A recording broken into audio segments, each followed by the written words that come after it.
ہم نے انہیں اس سے پہلے کوئی اور کتاب دی ہے جسے یہ مضبوط تھامے ہوئے ہیں، جس کی بنا پر یہ مطلب یہ فیصلے کر رہے ہیں کہ اللہ کے ساتھ جو ہے شریک مقرر کیے ہوئے ہیں، فرشتے اللہ کی بیٹی ہیں وغیرہ وغیرہ؟ نہیں، بلکہ یہ تو کہتے ہیں کہ ہم نے اپنے آباء و اجداد کو ایسے اس پر پایا اور ہم انہی کے نقش قدم پر چلنے والے ہیں۔ تو یہ والا پوائنٹ تو میرے خیال میں اب کافی حد تک کلیئر ہو گیا ہے۔ اس پہ کوئی کوشچن ہے تو بے شک پوچھ لیں، کہ اس پہ ضمن میں کوئی کوشچن ہو۔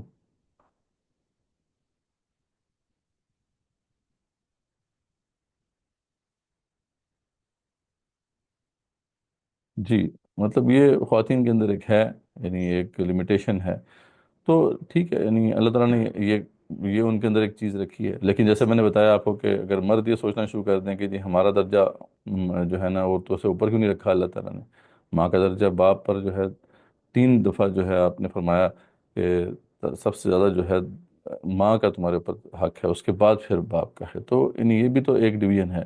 تو اصل میں ہمیں اس ڈویژن میں جو اللہ تعالیٰ نے کی ہے اس کو ہمیں ایکسیپٹ کرنا چاہیے، لیکن بس یہاں تک ہی رکھنا چاہیے نا، جتنی لمیٹیشن بیان کی گئی ہے، جتنی لمیٹیشن ہے، جیسے آپ صلی اللہ علیہ وسلم کی وہ حدیث ہے جس کا لوگ بڑا غلط مطلب لیتے ہیں کہ آپ نے سنا نا 2 نقص ہیں عورتوں کے اندر، ایک دین کا نقص ہے اور ایک عقل کا نقص ہے۔ تو عقل کا نقص ہے، عقل ہی ناقص نہیں ہے، مطلب عقل میں ایک نقص ہے، ٹھیک ہے، کہ وہ 2 گواہیوں کے برابر جو ہے ایک مرد کی جو گواہی ہے اس کے مقابلے میں 2 عورتوں کی گواہی رکھی گئی ہے عدالتی معاملات کے اندر، اور وہ اسی وجہ سے ہے کہ بات صحیح نہ بتا سکنا یا کنفیوز ہو جانا، حیا کی وجہ سے، اس پریشر کی وجہ سے جو ہے کنفیوز ہو جانا، تو یہ اس وجہ سے اللہ نے رکھا ہے، یا پھر وہ جو حیض کے دنوں میں جو ہے نماز نہ پڑھ سکنا یا عبادت نہ کر سکنا، بس یہی ہے نا، جتنا ڈیفائن کیا کہ اسے وہاں تک رکھے، اس سے آگے جو ایکسٹراپولیٹ کر کے جو ہے عورت کی پوری ذات کے اوپر ایک دبا لگا دینا، یہ بہت بڑا ظلم ہے، تو یہ نہیں ہونا چاہیے۔ تو باقی جو ہے یہ والا پوائنٹ الحمدللہ اب کافی حد تک کلیئر تو ہو گیا ہے۔ کوئی کوشچن اس کے اوپر اس زمن میں ہے تو بے شک پوچھ لیں، کہ blind faith this is the real culprit, یعنی اسی وجہ سے سب کچھ دنیا میں جو ہے مسائل ہیں۔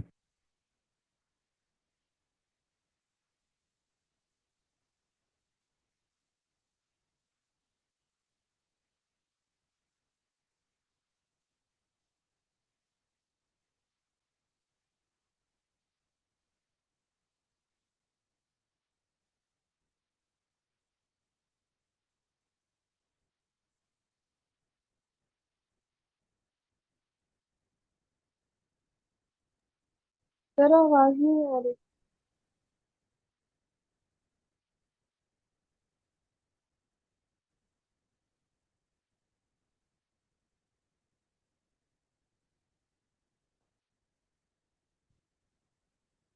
بیٹری کا شاید مسئلہ ہو۔ ٹھیک ہے آواز؟ یس سر۔ جی جی۔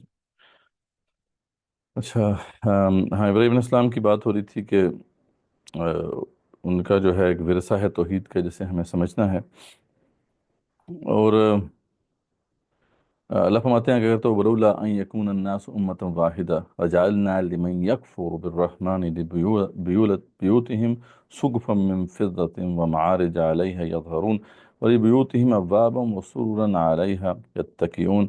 اللہ فرماتے ہیں اگر تو یہ بات نہ ہوتی کہ تمام لوگ ایک ہی طریقے پر ہو جائیں گے، یعنی بالکل ہدایت پر ہی آ جائیں گے، یا بالکل جو ہے ہدایت سے مڑ جائیں گے، زیادہ زیادہ جو ہے اس میں بات یہی آ رہی ہے کہ اگر تو ہم لوگوں کو جو ہے یہ سب کچھ دے دیتے، سب نعمتیں جو ہے دے دیتے، تو حق کی طرف آنا جو ہے ممکن ہی نہیں رہتا ہے ان کے لیے، یہ تو باطل کی طرف ہی جھک جاتے۔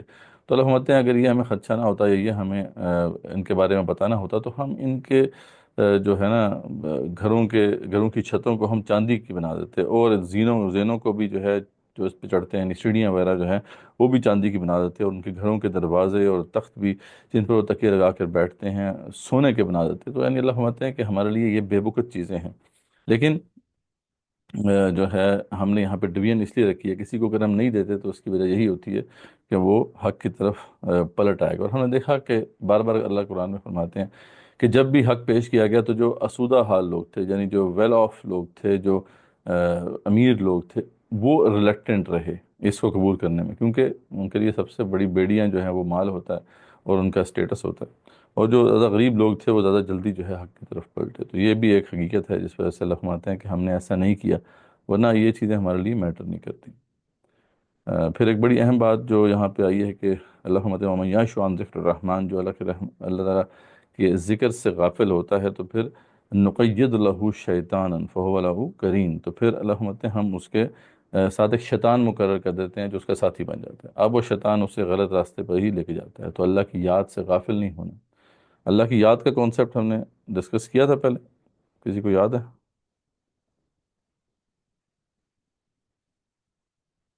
نو سر۔ اللہ کی یاد کیا چیز ہے؟ ٹھیک ہے، اللہ کی یاد کے بارے میں بھی بہت غلط کانسیپٹ جو ہے ہمارے ہاں پایا جاتا ہے۔ اللہ کی یاد کے بارے میں جب بھی ہم بات کرتے ہیں تو شاید ہمارا جو ذہن ہے وہ تسبیح کی طرف چلا جاتا ہے، تسبیح یعنی وہ جو ہے تسبیح پھیرنے کی طرف، ٹھیک ہے۔ حالانکہ اللہ کی یاد اور چیز ہے اور تسبیح جو ہے وہ اور چیز ہے۔ لیکن تسبیح جو ہے وہ ذریعہ ذکر ہے، اسی طریقے سے قرآن مجید کی تلاوت جو ہے وہ ذریعہ ذکر ہے، قرآن مجید میں غور کرنا ذریعہ ذکر ہے، اسی طریقے سے مظاہر فطرت ہیں، چاند ہے، سورج ہیں، ستارے ہیں، ان پہ غور کرنا یہ ذرائع ذکر ہیں، یعنی ان کے ذریعے سے اللہ یاد آتا ہے، یہ اللہ کی یاد نہیں ہے، ٹھیک ہے نا۔ اللہ کی یاد کا لمحہ جو ہے وہ کون سا لمحہ ہے جس میں آپ کو اللہ یاد آ جائے، بس یہی اللہ کا ذکر ہے، ٹھیک ہے۔ مطلب تو جیسے انسان گناہ کرنے لگے اور اس سے ایک دم رک جائے، اللہ کی یاد آ جائے اسے کہ اللہ دیکھ رہا ہے، یہ بھی اسی میں آ جاتا ہے۔ آپ کی آواز تھوڑی کم آ رہی ہے، پتہ نہیں مجھے شاید کم آ رہی ہے، میں کہہ دوبارہ۔ رہی ہوں کہ جیسے انسان کوئی گناہ کر رہا ہوتا ہے اور کہتا ہے کہ اس کو ایک دم خیال آتا ہے کہ اللہ تعالیٰ دیکھ رہا ہے مجھے، اور مطلب گناہوں سے رکتا رہتا ہے اللہ تعالیٰ کو یاد کر کے، تو یہ بھی صحیح اسی میں آ جاتا بالکل، جدھر بھی اللہ یاد آ گیا آپ کو، بس جیسے فار ایگزامپل یہ ہم ڈسکشن کر رہے ہیں، یہ ہماری ایک محفل ہے، یہ بھی اللہ کی یاد کی محفل ہے، کیونکہ ہم اس میں قرآن مجید پڑھ رہے ہیں، اور سب سے بہترین ذریعہ جو ہے اللہ کو یاد کرنے کا وہ قرآن مجید ہے، ٹھیک ہے نا۔ یعنی اس سے زیادہ تو اچھا ذریعہ نہیں ہو سکتا، ہم اللہ کے کلام کو ڈسکس کر رہے ہیں تو اللہ یاد آ رہا ہے، تو اللہ یاد آ رہا ہے جس لمحے آپ کو، بس وہ اللہ کا ذکر کا لمحہ ہے۔ اور اگر آپ تسبیح پھیر رہے ہیں، جسٹ امیجن کہ آپ تسبیح پھیر رہے ہیں، یا مطلب یہ ہے کہ لا الہ الا اللہ، لا الہ الا اللہ، لا الہ الا اللہ، اور یا پہ سبحان اللہ الحمدللہ کی تسبیح پھیر رہے ہیں، دھیان کہیں اور ہے آپ کا، تو اللہ کی اللہ کا ذکر نہیں ہے اس کے اندر، وہ اللہ کا ذکر نہیں ہو رہا، بس آپ you are wasting your time. تو بات یہ ہے کہ ذکر اللہ کی یاد ہے، چاہے وہ کسی ذریعے سے بھی آپ کو اللہ یاد آ جائے، اور زیادہ تر ہمیں اللہ کی یاد میں رہنا چاہیے۔ اچھا، اللہ کی یاد میں رہنے کا جو سب سے بہتر طریقہ ہے وہ کیا ہے کہ وہ آپ اس کو چینج کرتے رہیں، ٹھیک ہے نا۔ جو ذرائع ذکر ہیں ان کو آپ جب چینج کرتے رہیں گے تو آپ اللہ کی یاد میں زیادہ دیر تک رہ سکتے ہیں۔ انسان کو اللہ نے بنایا ہی اس طرح سے ہے، وہ ایک ہی قسم کے ذریعے سے جو ہے تنگ آ جاتا ہے، لیکن یہاں پہ انفارچونیٹلی ہمارے ہاں جو مسئول ہے کہ 1 لاکھ دفعہ یہ پڑھنا ہے، 2 لاکھ دفعہ یہ پڑھنا ہے، مطلب اب یہ 1 لاکھ دفعہ آپ کس طرح فوکس کر کے پڑھ سکتے ہیں؟ تو اس لیے اب جتنا اس کو، اس سے بہتر یہ ہے کہ آپ یہ کاؤنٹ کریں کہ آپ کی دن کی کتنی گھڑیاں اللہ کی یاد میں رہیں، ٹھیک ہے۔ اگر آپ ٹائمر اس پہ لگا لیں تو وہ زیادہ جو ہے نا وہ پروڈکٹیو ہوگا۔ فار ایگزامپل آپ دیکھیں کہ جی میں ابھی اس وقت جو ہے نا میں اللہ کے اوپر میرا فوکس ہے، بس اللہ میرے دھیان میں ہے، اب میں دیکھتا ہوں کہ کب تک اللہ میرے دھیان میں رہتا ہے۔ 30 منٹس آپ نے اللہ کو اپنے دھیان میں رکھا، پھر 40 منٹس رکھا، پھر آپ نے ایسا، تو اس طرح ذکر کو میئر کرنا چاہیے، نہ کہ کتنی دفعہ یہ پڑھ لیا، کتنی دفعہ یہ پڑھ لیا، ٹھیک ہے۔ تو یہ ایک ڈفرینٹ وے ہے اس کو صحیح طریقے سے سر انجام دینے کا۔ کلیئر ہو گیا جی؟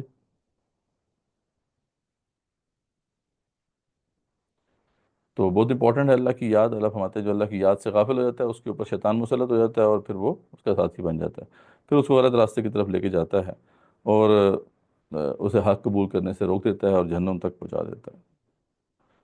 اچھا، اس کے بعد موسیٰ اور فرعون کے واقعہ ہے، ایک دفعہ پھر یہاں پہ آیا کہ اللہ تعالیٰ نے موسیٰ علیہ السلام کو بھیجا اپنی نشانیوں کے ساتھ، فرعون نے انکار کر دیا، اور یہی جو ہے سلسلہ چلتا رہا۔ جب وہ چھوٹے چھوٹے عذاب کا سلسلہ شروع ہوا تھا تو اس وقت تھوڑا وہ لائن پر آئے تھے، اور موسیٰ سے کہتے تھے کہ اے موسیٰ آپ اللہ سے دعا کریں یہ بلا ٹل جائے، تو تھے موسیٰ علیہ السلام خیر دعا کرتے تھے، وہ بلا ٹلتی تھی، پھر نہیں مان رہے تھے، پھر دوسرا عذاب آتا تھا، وہ 7 جو ان کے اوپر آئے تھے نا چھوٹے چھوٹے عذاب، تو اس پہ فرعون نے ایک دفعہ کہا کہ ونادا فرعون نے کہا کہ فی قومی، اپنی قوم سے، قال یا قومی الیس لی ملک مصر، کہ یہ مصر جو ہے، مصر کی جو ملکیت، بادشاہت ہے، میری نہیں ہے، اور وہذہ الانہار تجری من تحتی، اور یہ دیکھو جو نیچے نہریں بہ رہی ہیں، نہری نظام ہے، یہ میرا اسٹیبلش کیا ہوا نہیں ہے، افلا تبصرون، تو کیا تم دیکھتے نہیں ہو میں ہی خدا ہوں؟ اس کا مطلب ہے کہ وہ اپنے آپ کو خالق نہیں سمجھتا تھا، وہ بھی اپنے آپ کو یہ سمجھتا تھا کہ میں منتظم ہوں یہاں کا، تو اس لیے مجھے خدا مانو، تو خالق کا دعویٰ اس نے بھی نہیں کیا تھا، ٹھیک ہے۔ اور پھر اس نے یہاں پر جو ہے ایک ایسی کنورسیشن بھی ہے جو باقی جگہوں پہ نہیں آئی، کہ اس نے یہ کہا تھا کہ بلکہ جو ہے میں بہتر ہوں یا وہ بہتر ہے جو سیدھے سے بول بھی نہیں سکتا، اور جو بے توقیر ہے، یعنی موسیٰ علیہ السلام سے کہا تھا، اور اچھا اس پر سونے کے کنگن کیوں نہیں آپ پڑے، یا اس کے ساتھ کوئی فرشتہ کیوں نہیں اترا، یہ ساری باتیں اس نے کی تھی، اس نے اپنی قوم کو بہلایا، انہوں نے اسی کی بات مانی، یقیناً یہ سارے کے سارے نافرمان لوگ تھے، تو بس اللہ تعالیٰ فرماتے ہیں ان کو ہم نے ختم کر دیا۔ پھر عیسیٰ علیہ السلام کے حوالے سے ایک اعتراض کا جواب ہے، عیسیٰ علیہ السلام کے حوالے سے جو ہے نا، انہوں نے ایک مذاق بنا لیا، جب خاص طور پہ وہ آیت آئی نا کہ یہ اور ان کے جو رب ہیں دونوں جہنم میں جلیں گے، تو اس پہ جو ہے یہ بڑے خوش ہوئے جو تھے نا مشرکین، انہوں نے کہا لو جی عیسیٰ علیہ السلام جو ہیں ان کو بھی تو لوگ جو ہے رب مانتے ہیں، تو عیسیٰ علیہ السلام بھی جہنم میں جلیں گے معاذ اللہ۔ تو اللہ نے کہا کہ بالکل بیوقوف والی باتیں کرتے ہیں، عیسیٰ علیہ السلام تو جو ہے نیک بندے تھے، انہوں نے تھوڑی کہا تھا کہ مجھے شریک بنا دو، یہ تو لوگ کہتے ہیں کہ وہ رب ہیں، وہ تھوڑی کہتے تھے کہ میں جو ہے رب ہوں، اور وہ تو قیامت کی علامت میں سے ہیں، وہ تو ان کا بڑا مقام ہے، ان کو اللہ نے بڑے معجزات دیے، وہ سارا اس میں جو ہے ان کا ذکر ہے، اور ان کی اصل جو حیثیت ہے اس کو بتایا گیا ہے۔ پھر اللہ فرماتے ہیں حل ینظرون الا الساعہ، کہ کس بات کا انتظار کر رہے ہیں کہ قیامت ہی آ جائے، ان تأتیہم بغتہ، کہ اچانک ان کے اوپر آ جائے گی، وہم لا یشعرون، ان کو شعور بھی نہیں ہوگا۔ تو پھر جنت و دوزخ کا ذکر ہے، اعمال کے اچھے برے نتائج کا ذکر ہے، یہ پہلے ہم دیکھ چکے ہیں۔ وہی جو ان کی پکار ہوگی، آپس میں پہلے بلیم کریں گے، جب اس سے ہار جائیں گے جہنم والے جو ہیں، جب کہیں گے نا تو تمہاری وجہ سے ہم آئے تھے، تمہاری وجہ سے آئیں گے، پھر وہ شیطان کی طرف انگلیاں اٹھیں گی، شیطان بھی کہے گا بھائی اب فائدہ کوئی نہیں جھگڑنے کا، ہم ادھر ہی جہنم میں ہیں، تو سارے کے سارے پھر نہ جائیں گے جہنم کے داروغہ کے پاس، داروغہ ہیں یعنی جو جہنم کے چوکی دار ہیں، ان سے کہیں گے، وہ بھی نہیں سنیں گے ان کی بات۔ پھر جو سب سے بڑا جو چیف ہے جہنم کے جو جیلر، جو جہنم کی جو جیل ہے اس کا جو بڑا جیلر ہے وہ ہے مالک، تو مالک کے پاس پھر جائیں گے سارے کے سارے، اور ریکویسٹ لے کے جائیں گے سارے، یک زبان ہو کے کہیں گے جی اے مالک، اپنا آپ کا جو رب ہے نا ہمارا کام ہی تمام کر دے، بس یہ ان سے ایک ہمارا ریکویسٹ دے دیں کہ آپ ہمیں، ٹھیک ہے ہمیں کچھ نہیں جنت چاہیے، ہمیں بس آپ وینش کر دیں، ٹھیک ہے تو کہے گا تمہیں تو ہمیشہ رہنا ہے یہاں پر بھائی، ٹھیک ہے ہم تو تمہارے پاس حق لے کر آ چکے تھے، تمہارے پاس حق آیا تھا کہ نہیں آیا تھا؟ جب حق آ گیا تھا تو پھر اب یہاں پہ کیا باتیں تم کر رہے ہو؟ اکثر لوگ جو ہے حق سے نفرت رکھنے والے ہی تھے، تو پھر اب یہیں پہ رہنا ہے بھائی، یہاں سے نکلنے کا کوئی راستہ نہیں ہے۔ پھر کفار کی ہٹ درمی ہے اور اسلام مخالف جدوجہد پر ان کو تنبیہ کی گئی ہے، اور پھر اللہ کی قدرت اور علم کا بیان ہے، اور شفاعت بادلہ کا جو عقیدہ ہے اس کو رد کیا گیا۔ اللہ فرماتے ہیں یا بلا یملک الذین یدعون من دونہ الشفاعۃ الا من شہد بالحق وهم یعلمون، جنہیں یہ لوگ اللہ کے سوا پکارتے ہیں وہ شفاعت کرنے کا اختیار ہی نہیں رکھتے۔ ہاں مستحق شفاعت تو وہ ہوتے ہیں نا، یعنی شفاعت تو وہ کرے جو علم رکھتا ہو، ان کے پاس تو علم نہیں ہے، جو حق بات کا اقرار کریں اور انہیں علم بھی ہو، تو وہ لوگ شفاعت کر سکتے ہیں نا، تو ان کے پاس تو علم ہی نہیں ہے، نالج ہی نہیں ہے، کس بیس پہ کسی کو ریکمینڈ کریں گے، ٹھیک ہے۔ تو اس کو بھی اللہ تعالیٰ نے جو ہے بار بار قرآن میں رد کیا ہے۔ اس کے بعد سورۃ دخان ہے، 5 سے 6 نبی کے اندر یہ بھی سورۃ نازل ہوئی، اور اس میں بھی جو ہے سمجھانے کا بھی عنصر ہے، اور اس کے اندر ڈرانے کا عنصر بھی ہے۔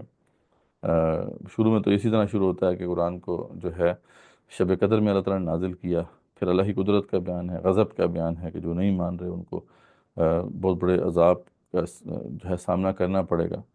پھر ایک دفعہ پھر موسیٰ اور فرعون کے قصے کا ذکر ہے، کچھ نصیحتیں ہیں کہ اللہ تعالیٰ نے جو ہے موسیٰ علیہ السلام کو بھیجا فرعون کی طرف، اس نے نہیں مانا، اس کو پھر ہم نے غرق کر دیا، اللہ فرماتے ہیں۔ اور اللہ فرماتے ہیں کہ دیکھو تو صحیح کہ کس طریقے سے وہ اپنے گھروں سے خود ہی نکلے، فرعون اور جو اس کے قوم والے تھے، اللہ نے ان کو نکالا اس طریقے سے کہ وہ اپنے گھر بار، اپنے محلات، اپنا سب کچھ جو ہے چھوڑ کے نکلے، وہ سب کچھ پیچھے چھوڑ گئے، ٹھیک ہے۔ تو اسی طرح ہوتا ہے جب اللہ کا حکم آتا ہے تو سب کے سب اللہ کے اس حکم کے تابع آ جاتے ہیں، اور ان کو تباہ کر دیا جاتا ہے، ختم کر دیا جاتا ہے۔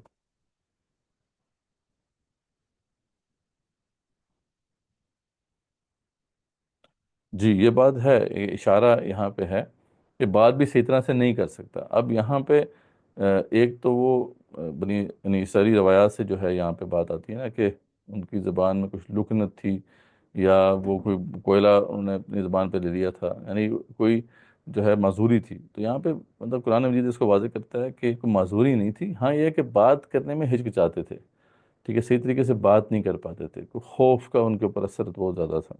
تو لیکن بعد میں جب انہوں نے دعا کی تو وہ گرا ان کی کھل گئی، اور پھر کبھی وہ جو ہے ان کو مسئلہ نہیں ہوا۔ ٹھیک ہے، اچھا، آم، ٹھیک ہے، اس کے بعد جو ہے کفار کا انکار آخرت ہے، اللہ کا جواب ہے ان کو، جنت و دوزخ کا جو ہے ذکر ہے۔ وہ تقریباً ہم یہ مباحث دیکھ چکے ہیں۔ زقوم درخت کا ذکر ہے کہ جو جہنم کے بالکل جڑ سے نکلے گا، اور اس کے جو خوشے ہیں وہ شیاطین کے سروں جیسے ہیں، یعنی ان کے جو اوپر جو لٹکے ہوئے پھل ہیں وہ بھی شیاطین کے سروں جیسے ہیں۔ تو اور اس کی اندر کی کیفیت کیسی ہے کہ اس کے اندر جو ہے وہ چلتا ہوا تیل ہوگا، جب یہ کھائیں گے تو وہ تیل جو ہے ان کے اندر سارے نظام کو ختم کر دے گا، خراب کر دے گا۔ اور پھر اوپر سے ان کو پیاس لگے گی تو گرم پانی دیا جائے گا، اور ان کا بالکل اندر سے سب کچھ ختم ہو جائے گا۔ تو اللہ تعالیٰ فرماتے ہیں کہ یہی ان کا انجام ہے، بس آپ اس قرآن کے ذریعے سے ڈراتے رہیے، فَإِنَّمَا يَسَّرْنَاهُ بِلِسَانِكَ لَعَلَّهُمْ يَتَذَكَّرُونَ، ہم نے اس قرآن کو آپ کی زبان میں آسان کر دیا تاکہ وہ نصیحت حاصل کریں۔ اب آپ بھی منتظر رہیے، یہ بھی منتظر ہے۔ اس کے بعد جو ہے سورہ جاسیہ ہے، یہ بھی ملتی جلتے مضامین ہیں اس کے۔ سورہ جاسیہ جو ہے اس کے اندر ایک اسپیشل بات یہ ہے کہ اس میں بہت سی نشانیوں کا ذکر ہے، آیات آفاقیہ کا ذکر ہے، جو اللہ تعالیٰ نے بہت سی نشانیاں جو ہیں دی ہیں، ہمیں دکھائی ہیں، ان سب کا ذکر ہے، اور پھر آیات قرآنیہ کا ذکر ہے۔ اللہ فرماتے ہیں کہ ان سب آیات آفاقیہ کے ذریعے سے اب حق تک جو ہے وہ پہنچ سکتے ہیں، اور جب قرآنی آیات آ گئیں تو اب تو حق بالکل واضح ہو گیا۔ اب what else do they want، یعنی اب ان کے لیے کوئی اور چیز تو جو ہے نہیں جو ان کو چاہیے۔ تو یہاں پہ جو ہے اللہ فرماتے ہیں کہ یہ ہم نے بہت سی ان کو جو ہے ہم نے پیدائش کے اندر جو ہے تخلیق کے اندر بہت سے دلائل ہیں، نظم کے حوالے سے بہت سے دلائل ہیں۔ پھر اللہ فرماتے ہیں تلک آیات اللہ نتلوہا علیک بالحق، یہ ہے اللہ تعالیٰ کی آیات جنہیں ہم آپ کو صحیح طریقے سے بتا رہے ہیں، آپ تک پہنچا رہے ہیں۔ کبھی یہ حدیث بعد اللہ و آیاتہ یؤمنون، تو اللہ کی آیتوں کے بعد یہ کس بات پر ایمان لائیں گے، what else do they want، ٹھیک ہے۔ تو یعنی اب قرآن مجید جب آ گیا اور اس میں اس کا معجزہ ہونا ثابت ہو گیا، اس پہ چیلنج بھی ہو گیا، وہ ساری باتیں ہم دیکھ چکے ہیں۔ اب کوئی ایسی بنیاد باقی نہیں رہ گئی کہ اب قرآن کو نہ مانا جائے۔ تو اللہ فرماتے ہیں کہ افسوس ہے ایسے جھوٹے گناہ گار پر جو اللہ کی آیات کو اب جھٹلاتا ہے جب اس کے پاس اس کی کوئی دلیل نہیں ہے۔ پھر جو ہے جو بھی ایسا کرے گا اللہ فرماتے ہیں اسے سخت عذاب جو ہے وہ جھیلنا پڑے گا۔ اور پھر من عمل صالحا فلنفسی ومن اساء فعلیہا، جس نے بھی اچھا کام کیا تو اسی کا فائدہ ہے، جو برا کام کرے گا تو وبال اسی کے اوپر ہوگا۔ اور ثم الی ربکم ترجعون، تم رب کی طرف ہی پلٹائے جاؤ گے۔ اس میں ایک اور بات جو کہ بار بار قرآن میں آتی ہے وہ ہے وَسَخَّرَ لَكُم مَا فِي السَّمَاوَاتِ وَمَا فِي الْأَرْضِ، کہ ہم نے مسخر کر دیا ہے زمین و آسمان کو آپ کے لیے، یعنی یونیورس جو ہے اس سب کو اللہ تعالیٰ نے مسخر کر دیا ہے۔ اس کا مطلب کیا ہے؟ اس کا مطلب ہے کہ کائنات کی ہر شے جو بھی موجود ہے کہیں پہ، چاہے وہ کہیں گلیکسیز میں ہے، چاہے وہ کئی پلانٹس کے اندر ہے، وہ سب ہمارے فائدے کی۔ تو کتنی بڑی موٹیویشن ہے کہ ہم اس یونیورس کو ایکسپلور کریں اور اس میں سے اپنے فائدے کی چیزیں لیں۔ مطلب ہمیں قرآن مجید نے پہلے سے یہ یقین دلا دیا ہے کہ اگر آپ چاند پہ بھی جاؤ گے تو وہاں پہ آپ کو کیا ملے گا، وہاں پہ بھی آپ کو اپنے فائدے کی چیز ملے گی۔ آپ مارس پہ بھی جاؤ گے تو آپ کے فائدے کی چیزیں ہیں، ہر جگہ پہ آپ کے فائدے کی چیزیں ہیں۔ تو کتنی بڑی موٹیویشن ہے ایک مسلمان کے لیے کہ وہ اس یونیورس کو اسٹڈی کرے، اس کے اندر جو ہڈن ٹریجرز ہیں ان کو تلاش کرے اور ان سے فائدہ اٹھائے۔ لیکن انفارچونیٹلی آج ہم جو ہے اس سے بالکل پیچھے ہیں، اور ویسٹ اس میں آگے نکل چکا ہے، حالانکہ ساری بنیادیں جو تھی سائنسز کی وہ مسلمانوں نے ہی پرووائڈ کی تھی، اور قرآن کی یہی آیات تھیں جو کہ ان مسلمانوں کو موٹیویٹ کرتی۔ ٹھیک ہے جی. اس کے بعد بنی اسرائیل کی مثال اگین عبرتناک مثال ہے. اللہ فرماتے ہیں کہ ان کو بھی ہم نے سب کچھ دیا تھا، کتاب بھی دی، حکومت بھی دی، اور نبی بھی رکھے، لیکن انہوں نے بھی جب نہیں مانا، صاف دلائل آگے ان کے پاس، انہوں نے پھر بھی جھٹلا دیا، تو پھر ہم نے ان کے ساتھ برا انجام ہوا ان کا. اس کے بعد اللہ کی آیات کا انکار کرنے والے کافروں کے باطل عقائد کا رد کیا گیا، ان کی ہٹ درمی کی بڑی وجہ بیان کی گئی ہے. اللہ فرماتے ہیں کہ یہ جو برے کام کر رہے ہیں، گمان ہے انہیں کہ ہم انہیں ان لوگوں جیسا کر دیں گے جو اچھے اعمال کر رہے ہیں. مطلب کیا مومنین اور کافروں کو جو ہے ہم ایک جگہ پہ کر دیں گے؟ یعنی کیسے ہو سکتا ہے یہ سوال، یہ کتنی لاجیکل بات ہے کہ بندہ اس طرح سوچتا ہے. تو اللہ فرماتے ہیں کہ اصل وجہ یہ نہیں ہے، اصل وجہ یہ ہے کہ افرائیت من اتخذ الہہ ہوا، کہ آپ نے ایسے شخص کو دیکھا جس نے اپنی خواہش نفس کو ہی خدا بنا لیا. اصل مسئلہ یہ ہے، انکار کیوں ہوتا ہے کہ ہم اپنی خواہش نفس کو جو ہے وہ رب بنا لیتے ہیں. تو اللہ فرماتے ہیں جو شخص ایسا کر لے گا تو فَعَضَ اللَّهُ اللَّهُ عَلَى علم، تو پھر علم کے ہونے کے باوجود اللہ تعالیٰ اس کو گمراہ کر دیتا ہے. یعنی اب علم میٹر نہیں کرتا، اس کا نالج بھی ہے، اسے پتہ بھی ہے کیا صحیح ہے کیا غلط ہے، بٹ اس کا عمل جو ہے صحیح نہیں ہو سکتا کیونکہ وہ اپنی خواہشات کا اب بندہ بن چکا ہے. تو وہ ختم اعلیٰ سمعہ و قلبہ، اس کے کانوں پہ اور دل پہ مہر لگا دی. وجعل اعلیٰ بصرہ غشاوہ، آنکھوں کے سامنے پردے ڈال دیے. ہمیں یہدیہ من بعد اللہ، اللہ کے بعد اب کون ہے جو کہ اس کو ہدایت دے. افلا تذکرون، تو کیا تم نصیحت حاصل نہیں کرتے؟ ٹھیک ہے. اور پھر جو ہے آپ کہہ دیجئے کہ ہم ہی تمہیں زندہ کرتے ہیں، ہم ہی تمہیں مار ڈالیں گے، پھر تمہیں قیامت کے دن جمع کرے گا اللہ تعالیٰ ہی، جس میں کوئی شک نہیں ہے. لیکن اکثر لوگ جو ہے اس بات کو جو ہے تسلیم نہیں کرتے. اس کے بعد پھر آخر میں جو ہے کہ قیامت میں جو آیات کا انکار کرنے والوں کا محاسبہ ہوگا اس کا ذکر ہے، ان پر ایمان لانے والوں کا اچھا انجام ہے اس کا ذکر ہے. اور جو ہے اس پہ یہ جو صورت ہے وہ کنکلوڈ ہوتی ہے. اس کے بعد جو ہے صورت جو ہے وہ احقاف ہے. ہاں جی، صورت احقاف ہے جو کہ اس سلسلے کی آخری صورت ہے. یعنی یہ جو مکی صورتوں کا سلسلہ تھا اس کی آخری صورت ہے. اس کے بعد پھر مدنی صورتیں شروع ہوتی ہیں. سورہ احقاف جو ہے اس کا جو بیک گراؤنڈ ہے وہ بڑا اہم واقعہ ہے، وہ اس کو ہم جانتے بھی ہیں. وہ ہے طائف کا واقعہ. ٹھیک ہے جی. جہاں تک کوئی کوشچن ہو.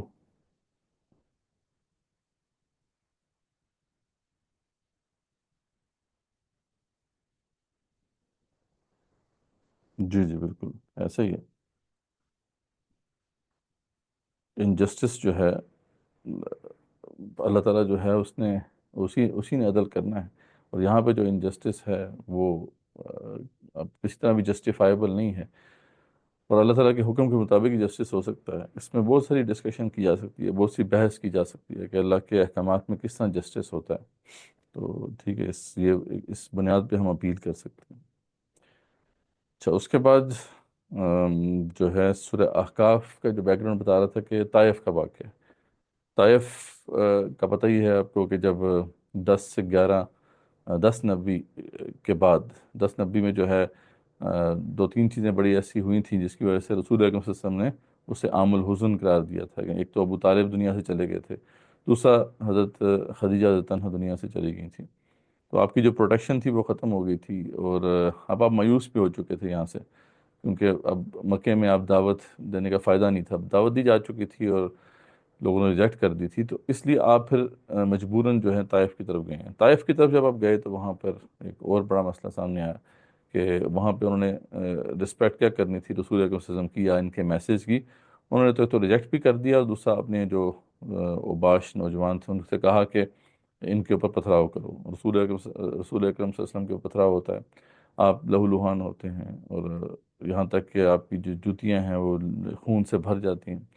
تو یہ اس طریقے سے آپ کے ساتھ ہوا. اور پھر وہ بڑی ہی رکت آمیز وہ دعا ہے جو آپ صلی اللہ علیہ وسلم نے اس وقت کی اللہ تعالیٰ سے.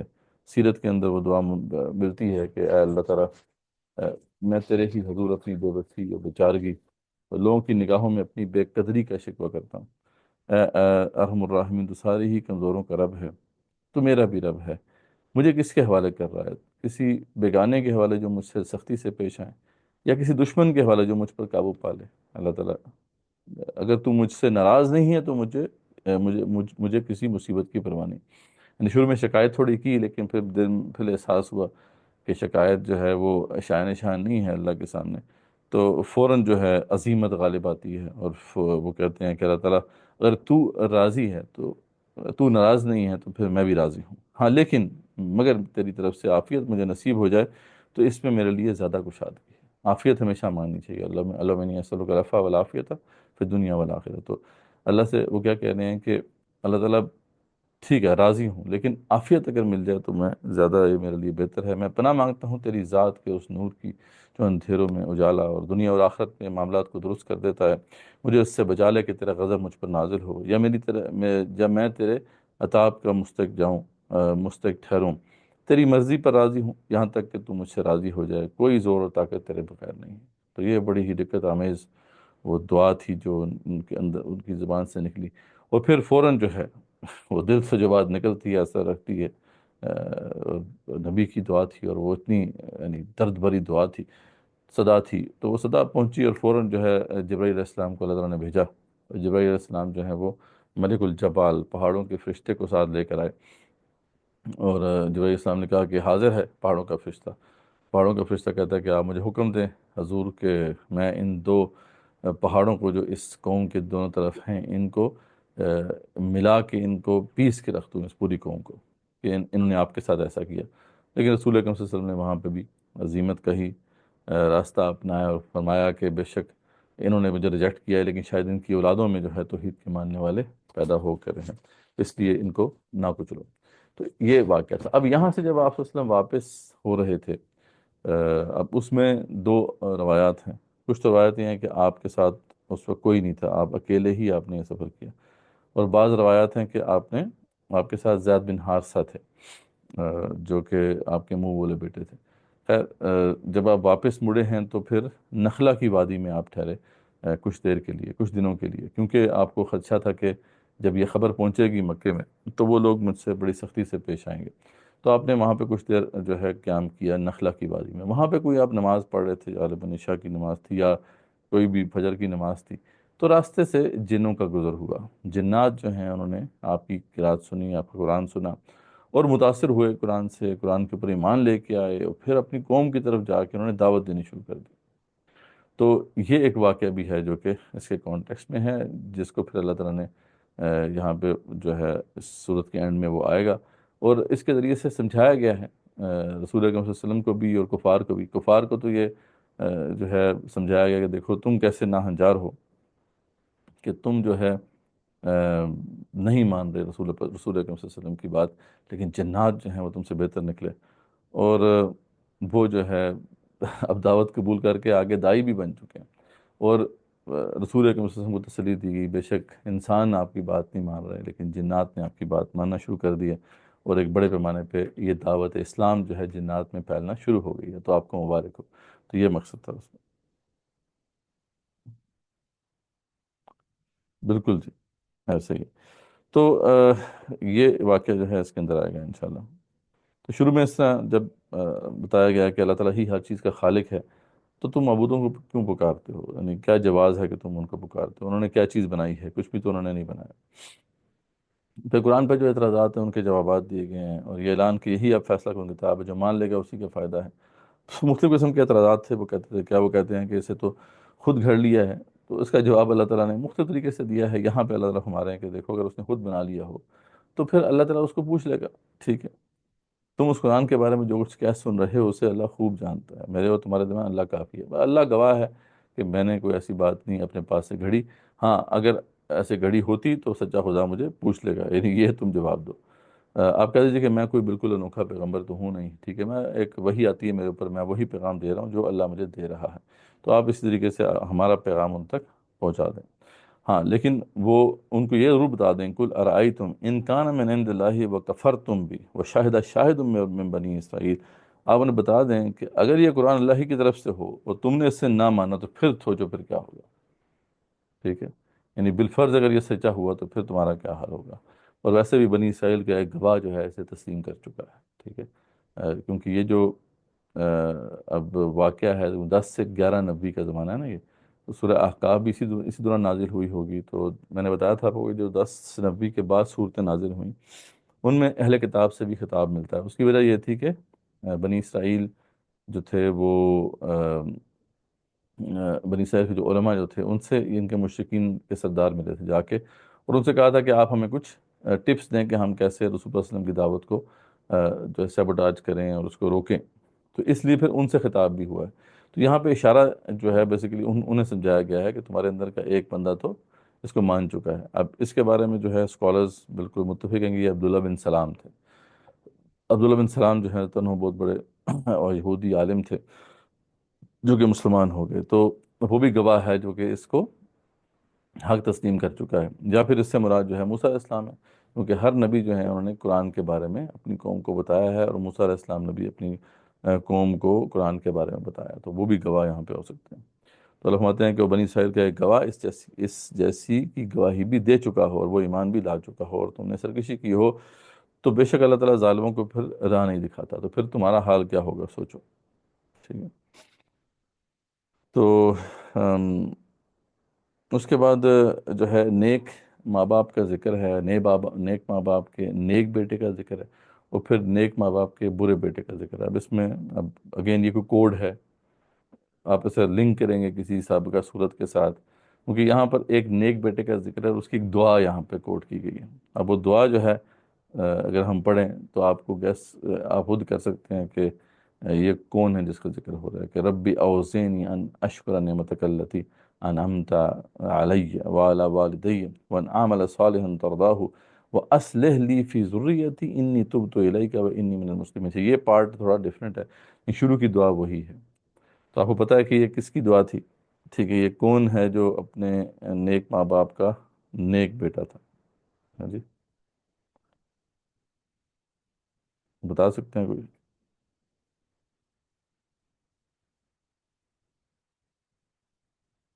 حضرت سلمان علیہ السلام. ٹھیک ہے نا. سلمان علیہ السلام کی دعا ہے نا، سورہ نمل کے اندر جو موجود ہے. ان وہ جو ہے ربی اوزینی ان اشکر نعمتک التی انعمت علیہ. تو یہ بیسیکلی سلمان علیہ السلام کی دعا تھی اس وقت جب کہ چیونٹی کی ان کو کنورسیشن سنائی دی تھی، تو اس وقت انہوں نے یہ دعا کی تھی. تو وہی دعا جو ہے یہاں پر کوٹ کی گئی. اگین کوئی لنک ضرور ہے اس کا سورہ نمل کے ساتھ، یا کوئی کوڈ کا یہ حصہ ہے، it's part of some code. یعنی اب دیکھیں اشارات بڑے ملتے ہیں کہ لگتا ہے ایسے ہے کہ جیسے یہ کوئی یعنی یہ کوڈز ہیں، ہڈن کوڈز ہیں، لیکن اس کو ڈسائفر کیسے کیا جائے یہ ذرا ایک کام ہے بڑی ریسرچ والا اور بڑی گہری سوچ والا. تو یہاں پہ نیک والدین کا ایک نیک بیٹے کا ذکر ہے. پھر آگے جا کے جو ہے ایک نیک والدین کے ایک کافر بیٹے کا ذکر ہے جو آخرت کو نہیں مان رہا، اور اس کے ماں باپ اسے سمجھا رہے ہیں. تو یہ عین ممکن ہے کہ حضرت نوح علیہ السلام کے بیٹے کا ذکر ہو، واللہ اعلم. ٹھیک ہے.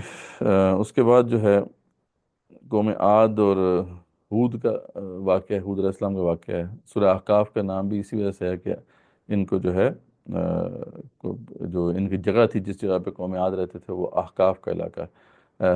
حکف کی جمع ہے احقاف، اس کا مطلب ہے ٹیلے، بہت بڑے ریت کے ٹیلے. تو وہاں پہ رب الخالی جو اس وقت موجود ہے آج عمان اور یمن کے درمیان، سعودی عرب کے ساؤدرن سائڈ پہ، وہاں پہ یہ سویلائزیشن بہت بڑی سویلائزیشن آباد تھی. اور ان کو جو ہے حود علیہ السلام نے ڈرایا. حضرت حود علیہ السلام نے کہا کہ اس کا علم تو اللہ ہی کے پاس ہے، کہ میں تو جو پیغام دے کر بھیجا گیا تھا وہ تمہیں پہنچا رہا ہوں، لیکن میں دیکھتا ہوں کہ تم لوگ نادانی کر رہے ہو.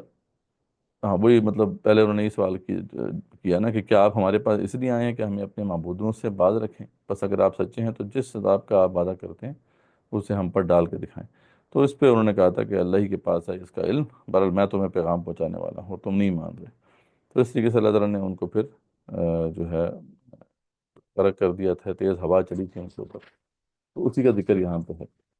تو فلولا نصرهم الذین اتخذوا من دون اللہ قربانا. تو بس قرب الہی حاصل کرنے کے لیے انہوں نے اللہ کے سوا جن کو اپنا معبود بنا رکھا ہے، قربانا آلہۃ بل ضلوا عنہم وذالک افکہم وما کانوا یفترون. تو انہوں نے ان کی مدد کیوں نہیں کی اس دن؟ ٹھیک ہے. تو قیامت والے دن ان سے پوچھا جائے گا کہ کیوں نہیں تمہاری مدد کی انہوں نے؟ تو بلکہ وہ تو ان سے کھو گئے، بلکہ یہ دراصل ان کا محض جھوٹ اور بالکل بہتان تھا، من گھڑت بات تھی۔ تو اس طریقے سے ان کا انجام ہوا۔ اس کے بعد پھر یہ واقعہ ذکر آتا ہے جس کی میں نے بات شروع میں کی ہے کہ وَإِذْ صَرَفْنَا إِلَيْكَ النَّفْرَ مِنَ الْجِنِّ، وہ یاد کیجئے جب ہم نے جنوں کی ایک جماعت کو آپ کی طرف متوجہ کر دیا تھا، يَسْتَمِعُونَ الْقُرْآنَ، جو قرآن کو سن رہے تھے، فَلَمَّا حَضَرُوهُ قَالُوا أَنصِتُوا، بس جب نبی صلی اللہ علیہ وسلم کے پاس پہنچ گئے وہ جنات، تو جو ایک ان کا لیڈر تھا، اس نے کہا کہ ذرا سنو، خاموش ہو جاؤ اور سنو، ٹھیک ہے، انصتوا فلما قضی ولوا الی قومہم منذرین، پھر جب پڑھ کر ختم ہو گیا، وہ آپ نے ختم کر لیا، تو فوراً وہ اسلام لے آئے اس کے اوپر اور اپنے قوم کو خبردار کرنے چلے گئے۔ اور قوم کے پاس جب پہنچے ہیں تو کیا کہتے ہیں؟ قالوا یا قومنا انا سمعنا کتابا، کہ اے میری قوم، اے ہماری قوم، دیکھو ہمارے پاس ایک کتاب جو ہے، ہم نے ایک کتاب سنی ہے، انزل من بعد موسیٰ، جو اتاری گئی ہے موسیٰ علیہ السلام کے بعد۔ اس کا مطلب ہے کہ وہ اہل کتاب جن تھے، تبھی اتنی جلدی وہ حق تک پہنچ گئے۔ تو مصدقا لما بین یدی، یہ اس کی تصدیق کرنے والی ہے، یہدی الی الحق، اور حق کی طرف دعوت دیتی ہے، وإلی طریق مستقیم، اور وہ راہ راست کی طرف رہنمائی کرتی ہے جو سیدھا راستہ ہے۔ تو اے ہماری قوم، اللہ کے بلانے والے کو کہا مان لو، اس پیغمبر کو تسلیم کر لو، اس پر ایمان لے آؤ، تو اللہ تمہارے گناہ بخش دے گا اور تمہیں دردناک عذاب سے پناہ دے گا۔ اور جو شخص اللہ کے بلانے والے کا کہا نہ مانے گا، بس وہ زمین میں کہیں بھاگ کر اللہ کو عاجز نہیں کر سکتا، نہ اللہ کے سوا اور کوئی اس کے مددگار ہوں گے، یہ لوگ کھلی گمراہی میں ہیں۔ تو پلٹ آؤ اللہ کی طرف، کیا وہ نہیں دیکھتے کہ جس اللہ نے آسمان و زمین کو پیدا کیا اور ان کے پیدا کرنے سے وہ نہیں تھکا، وہ یقیناً مردوں کو زندہ کرنے پر قادر ہے، کیوں نہ ہو، کیونکہ وہ یقیناً ہر چیز پر قادر ہے۔ اور اس طریقے سے جو ہے ان کا جو ہے معاملہ وہ جو ہے سامنے آتا ہے قرآن کے ذریعے سے۔ اچھا، اس کے بعد ہم دیکھتے ہیں کہ یہ وہ زمانہ ہے جس کے بعد پھر جنات کے اندر دعوت پھیلنا شروع ہو گئی تھی، اور بہت سے جنات پھر رسول اکرم صلی اللہ علیہ وسلم کے پاس آ کے ملنا شروع ہو گئے تھے اور آپ کے ہاتھ پہ بیعت کرنا شروع ہو گئے تھے۔ خود عبداللہ بن مسعود جو ہے یہ راوی ہیں اس کے کہ اس طرح کے بہت سے جو ہے آپ کے انکاؤنٹرز ہیں جنات کے ساتھ۔ ایک میں تو وہ خود بھی گئے تھے، تو یہ ابن جریر نے جو ہے یہ بلکہ ہاں یہ جو امام بہقی نے بھی اسے کوٹ کیا ہے اور ابن جریر نے بھی اسے کوٹ کیا ہے کہ حضرت عبداللہ بن مسعود فرماتے ہیں کہ ایک دو مرتبہ آپ صلی اللہ علیہ وسلم نے صحابہ سے کہا کہ آج رات تم میں سے کون میرے ساتھ جنوں کی ملاقات کے لیے چلنا چاہتا ہے؟ اچھا، اس پہ پھر عبداللہ بن مسعود نے کہا کہ میں چلتا ہوں۔ تو مکے کے کہتے ہیں بلائی حصے میں ایک جگہ حضور صلی اللہ علیہ وسلم نے لکیر کھینچ کر مجھے کہا کہ اس سے آگے نہ بڑھنا، لکیر کھینچ دی اور کہا کہ اس کے آگے نہیں بڑھنا۔ پھر آپ آگے تشریف لے گئے اور کھڑے ہو کر قرآن پڑھنا شروع کر دیا۔ میں نے دیکھا کہ بہت سے اشخاص ہیں جنہوں نے آپ کو گھیر رکھا ہے، یعنی مجھے محسوس ہو رہا تھا جیسے بہت سے لوگ ہیں جو کہ آپ کے آس پاس ہیں، وہ کھڑے ہو کر قرآن پڑھ، یعنی وہ سن رہے تھے، وہ میرے اور آپ کے درمیان حائل تھے۔ تو اس طرح جو ہے کئی اس طرح کے واقعات ہیں جس کے اندر آپ صلی اللہ علیہ وسلم جو ہیں وہ ان کو دعوت دے رہے ہیں۔ سبحان اللہ۔ اور پھر آخر میں جو ہے تسلی دی گئی ہے رسول اکرم صلی اللہ علیہ وسلم کو کہ آپ اپنا اس لیے مشن جاری رکھیں، پریشان مت ہوں، فصبر کما صبر اولو العزم من الرسل، صبر کیجئے جیسے صبر کیا تھا اولو العزم رسولوں نے۔ اولو العزم رسول کون سے ہیں؟ ہم پہلے اس کا ذکر کر چکے ہیں، ان میں جو ہے نوح ہیں، نوح علیہ السلام ہیں، ابراہیم علیہ السلام ہیں، موسیٰ ہیں، عیسیٰ ہیں، اور رسول اکرم صلی اللہ علیہ وسلم ہیں و علیہ السلام۔ تو اللہ فرماتے ہیں کہ ولا تستعجل لهم كأنهم يوم يرون ما يوعدون لم يلبثوا إلا ساعة من نهار بلاغ فهل يهلك إلا القوم الفاسقون، ٹھیک ہے، اور ان کے لیے عذاب طلب کرنے میں جلدی نہ کیجیے، یہ جس دن عذاب اس کو دیکھ لیں گے جس کا وعدہ دیے جاتے ہیں، تو یہ معلوم ہونے لگے گا کہ دن کی ایک گھڑی ہی یہ دنیا میں رہے۔ یہ ہے پیغام، بس آپ کا کام یہ ہے کہ اس کو پہنچا دیں، بس بدکاروں کے سوا کوئی ہلاک نہ کیا جائے گا۔ تو اس طرح جو ہے یہ بھی جو مکی صورتوں کا سلسلہ تھا، ایک اور سلسلہ جو ہے اپنے اختتام کو پہنچا۔ اس کے بعد جو ہے اب تین بڑی عظیم مدنی صورتیں ہیں جو اس گروپ کے اندر موجود ہیں۔ دو جو صورتیں ہیں سورہ محمد اور سورہ فتح، ان کا جو ٹاپک ہے وہ جہاد و قتال فی سبیل اللہ ہی ہے، اور جو تیسری صورت ہے سورہ حجرات، اس میں جو ہے اسلام کے جو پولیٹیکل سوشل سسٹم ہے، سوشل یا لیگل سسٹم ہے، اس کے بارے میں کچھ ہدایات دی گئی ہیں۔ تو سورہ محمد جو ہے اس کو تھوڑا دیکھ لیتے ہیں۔ سورہ محمد جو ہے یہ مدنی صورت ہے، اور 1 ہجری میں جو ہے یہ نازل ہوئی، ٹھیک ہے۔ یہ سمجھ لیں کہ سورہ بقرہ کے فوراً بعد نازل ہوئی، ٹھیک ہے۔ اس وقت تک جو ہے جہاد کی اجازت دی جا چکی تھی سورہ حج میں، اور اس کا حکم بھی آ چکا تھا سورہ بقرہ میں۔ اچھا، اب اس میں پھر کیا بات ہے؟ اچھا، اس کو سورہ محمد بھی کہتے ہیں اور اس کو سورہ قتال بھی کہتے ہیں، کیونکہ اس میں قتال کا ذکر ہے۔ اصل میں حکم تو آ چکا تھا، لیکن اس کے لیے موٹیویٹ کرنا ہے نا اب، ٹھیک ہے۔ تو اس کے لیے موٹیویٹ کرنے کے لیے صحابہ کو یہ صورت نازل ہوئی تھی، اور اس میں بہت جہاد فی سبیل اللہ کی بہت سی حکمتیں ہمارے سامنے کھولی گئیں۔ اس کا مقصد دوبارہ سے واضح کیا گیا ہے، اور جو ہے اس کی جو حکمتیں وہ بیان کی گئی ہیں، اور منافقین کا جو طرز عمل ہے اس کو ایکسپوز کیا گیا ہے۔ اور آخر میں پھر جو ہے انفاق فی سبیل اللہ کا بھی ذکر ہے، کہ جہاد مال سے بھی کرنا ہے اور جان سے بھی کرنا ہے۔ جان سے تو ٹھیک ہے آپ کپائیں گے، لیکن مال سے بھی کرنا ہے، تو اینڈ میں اس کی طرف دعوت ہے۔ تو بڑی کمپرہنسو اور جو ہے زبردست صورت ہے قتال کے موضوع کے اوپر۔ اور آپ نے دیکھا ہوگا قتال جو ہے وہ کتنی زیادہ تکرار ہے اس قرآن مجید میں اس کی، تو لیکن انفارچونیٹلی آج جو ہے اس کے اوپر کوئی ڈسکشن بھی نہیں ہے۔ لیکن جہاد و قتال جو ہے آپ دیکھیں کتنا زیادہ اس کے اوپر جو ہے ایمفسس ہے اللہ تعالیٰ کا، یہاں پہ دوبارہ جو ہے اس کو جو ہے ٹچ کیا جا رہا ہے، اور تفصیل سے اس کو کور بھی کیا جا رہا ہے۔ تو شروع میں اللہ فرماتے ہیں کہ الذین کفروا وصدوا عن سبیل اللہ اضل اعمالهم، جن لوگوں نے کفر کیا، اللہ کی راہ سے روکا، اللہ نے ان کے اعمال برباد کر دیے۔ یہ کافروں کا معاملہ ہے۔ جو لوگ ایمان لائے اور اچھے کام کیے، اس پر بھی ایمان لائے جو محمد صلی اللہ علیہ وسلم پر اتاری گئی ہے، اور دراصل ان کے رب کی طرف سے سچا دین بھی وہی ہے، تو اللہ نے ان کے گناہ دور کر دیے اور ان کے حال کی اصلاح کر دی۔ یہ ہے اہل ایمان کا معاملہ۔ یہ اس لیے کہ کافروں نے باطل کی پیروی کی، اور مومنوں نے اس دین حق کی اتباع کی جو ان کی طرف آیا ہے اللہ کی طرف سے۔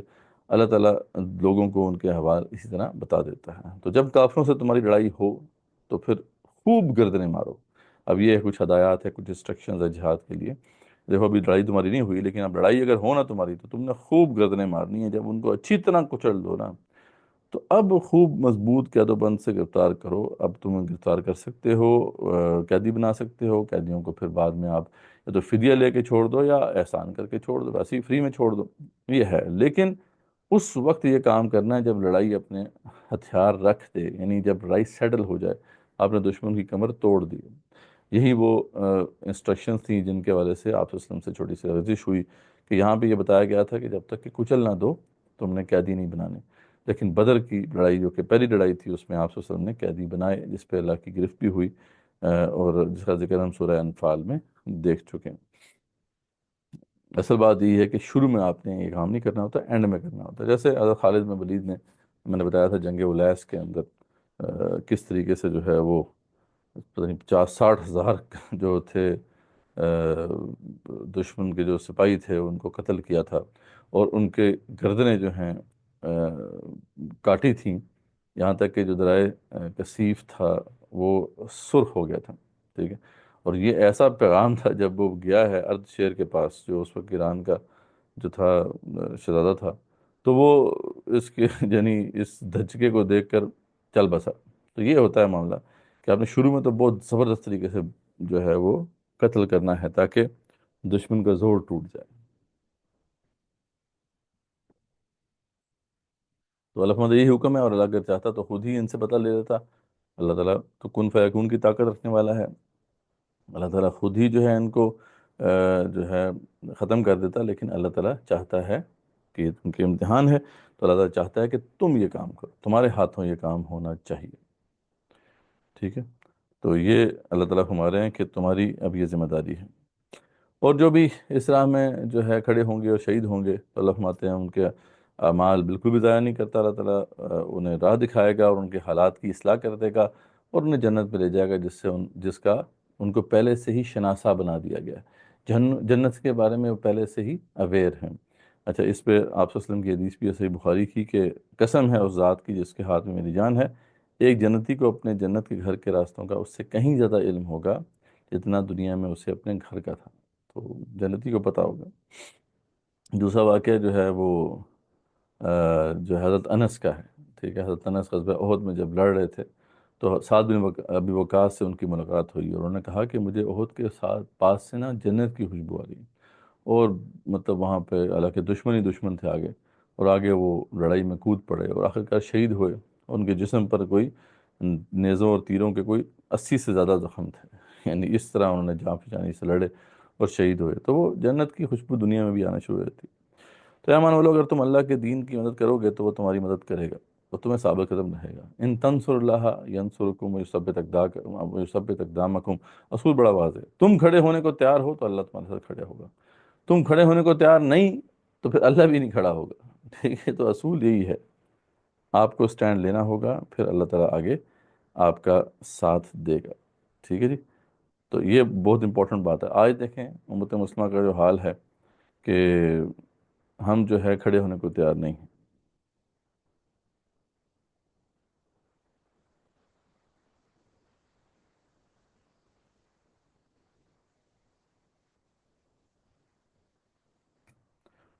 دیکھیں آپ کے لیے بڑی آسانی ہے، آپ جو ہے خواتین کے لیے تو یہ ہے کہ وہ آ، اس پورے مشن کا ساتھ دیں، اس کو سپورٹ کریں، اور اگر آپ کے خاوند ہیں تو اپنے خاوندوں کو تیار کریں کہ وہ اس کام کے لیے آگے جا پہچانی سے لڑیں، بھائی ہیں تو ان کو تیار کریں، بچے ہیں تو ان کو تیار کریں، محرم رشتوں کو تیار کریں، اور ان کو کہیں کہ جا پہچانی سے لڑو بھائی آگے، ٹھیک ہے؟ تو وہ لڑیں گے، آپ کو گھر بیٹھے اجر و ثواب ملے گا، مسئلہ ہی کوئی نہیں۔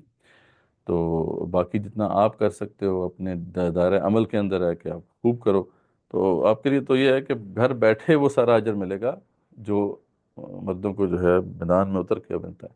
لیکن اگر آپ کا کنسرن وہ ہو، اگر آپ کا مشن وہ ہو، اگر آپ اسی کے لیے کنسرنڈ ہو، اور آپ متفکر بھی ہو اور کوشش بھی کر رہی ہو، تو پھر یہ ہے کہ آپ میدان میں نہیں بھی اترو گی تو آپ کو اس کا اجر ملے گا، ٹھیک ہے؟ آسان نہیں ہے، کتنا آسان کر دیا اللہ تعالیٰ نے عورت کے لیے۔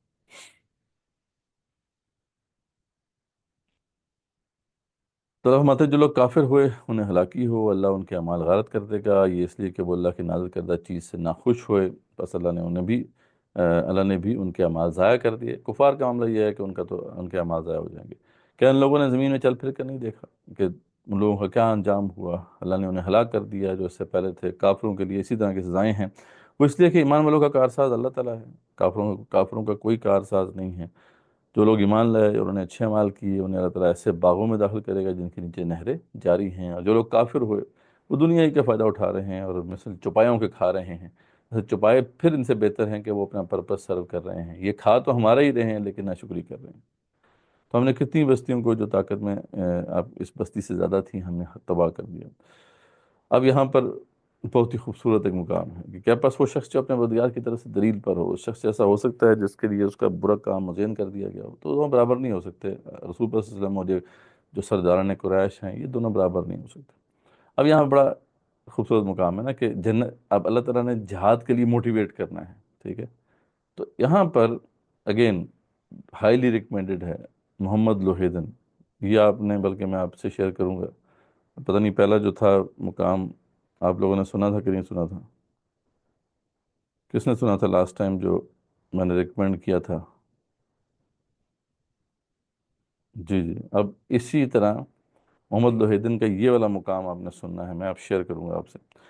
یعنی ہر جگہ پہ اللہ نے بتایا کہ باغات ہوں گے، اس کے نیچے نہریں بہتی ہوں گی، ہر جگہ پہ ذکر ہے نا جنت کا، لیکن یہاں پہ پرٹیکولرلی اس جگہ پہ جہاں پہ جہاد کا شوق دلا رہے ہیں اللہ تعالیٰ نے نہروں کو کھولا ہے، سبحان اللہ، نہروں کی مزید وضاحت کی ہے تاکہ اس کی جو اٹریکشن ہے وہ اٹریکٹ کرے صحابہ کو۔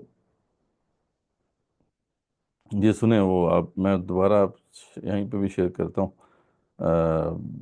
جو غزوہ احزاب کا جو میں نے آپ کو سورہ احزاب کا بتایا تھا، آیات 11:21 سے آنورڈز جو آیات ہیں سننے والی ہیں، اسی طریقے سے اس کو بھی محمد لوہیدن کی آواز میں سنیں، کمال طریقے سے انہوں نے اس کو بھی جو ہے نا پڑھا ہے۔ تو اللہ فرماتے ہیں مثل الجنت التی وعد المتقون، اس جنت کی صرف جس کا پرہیزگاروں سے وعدہ کیا گیا ہے، فیہا انہار من ماء غیر آسن، یہ ہے کہ اس میں پانی کی نہریں ہیں جو بدبو کرنے والا نہیں ہے، بالکل صاف اور پیور پانی ہے۔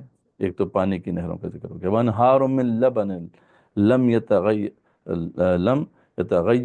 الطعم، اور دودھ کی نہریں ہیں جو جن کا مزہ نہیں بدلا، وانہار من خمر لذت للشاربین، اور شراب کی نہریں ہیں جو کہ لذیذ ہے پینے والوں کے لیے، ونہار من عسل مصفا، اور شہد کی نہریں ہیں جو بالکل صاف شہد ہے، وَلَهُمْ فِيهَا مِنْ كُلِّ الثَّمَرَاتِ، وہاں ان کے لیے ہر قسم کے پھل ہیں، وَمَغْفِرَةٌ مِّن رَبِّهِمْ، رب کی طرف سے مغفرت ہے، کمن ہو خالد فی النار، کیا یہ اس کے برابر ہو سکتا ہے جو آگ میں ہو، وَسُقُوا مَاءً حَمِيمًا، جنہیں گرم کھولتا ہوا پانی پلایا جائے گا، فَقَطَّعَ أَمْعَاهُمْ، جس سے ان کی آنتیں جو ہیں وہ کٹ جائیں گی۔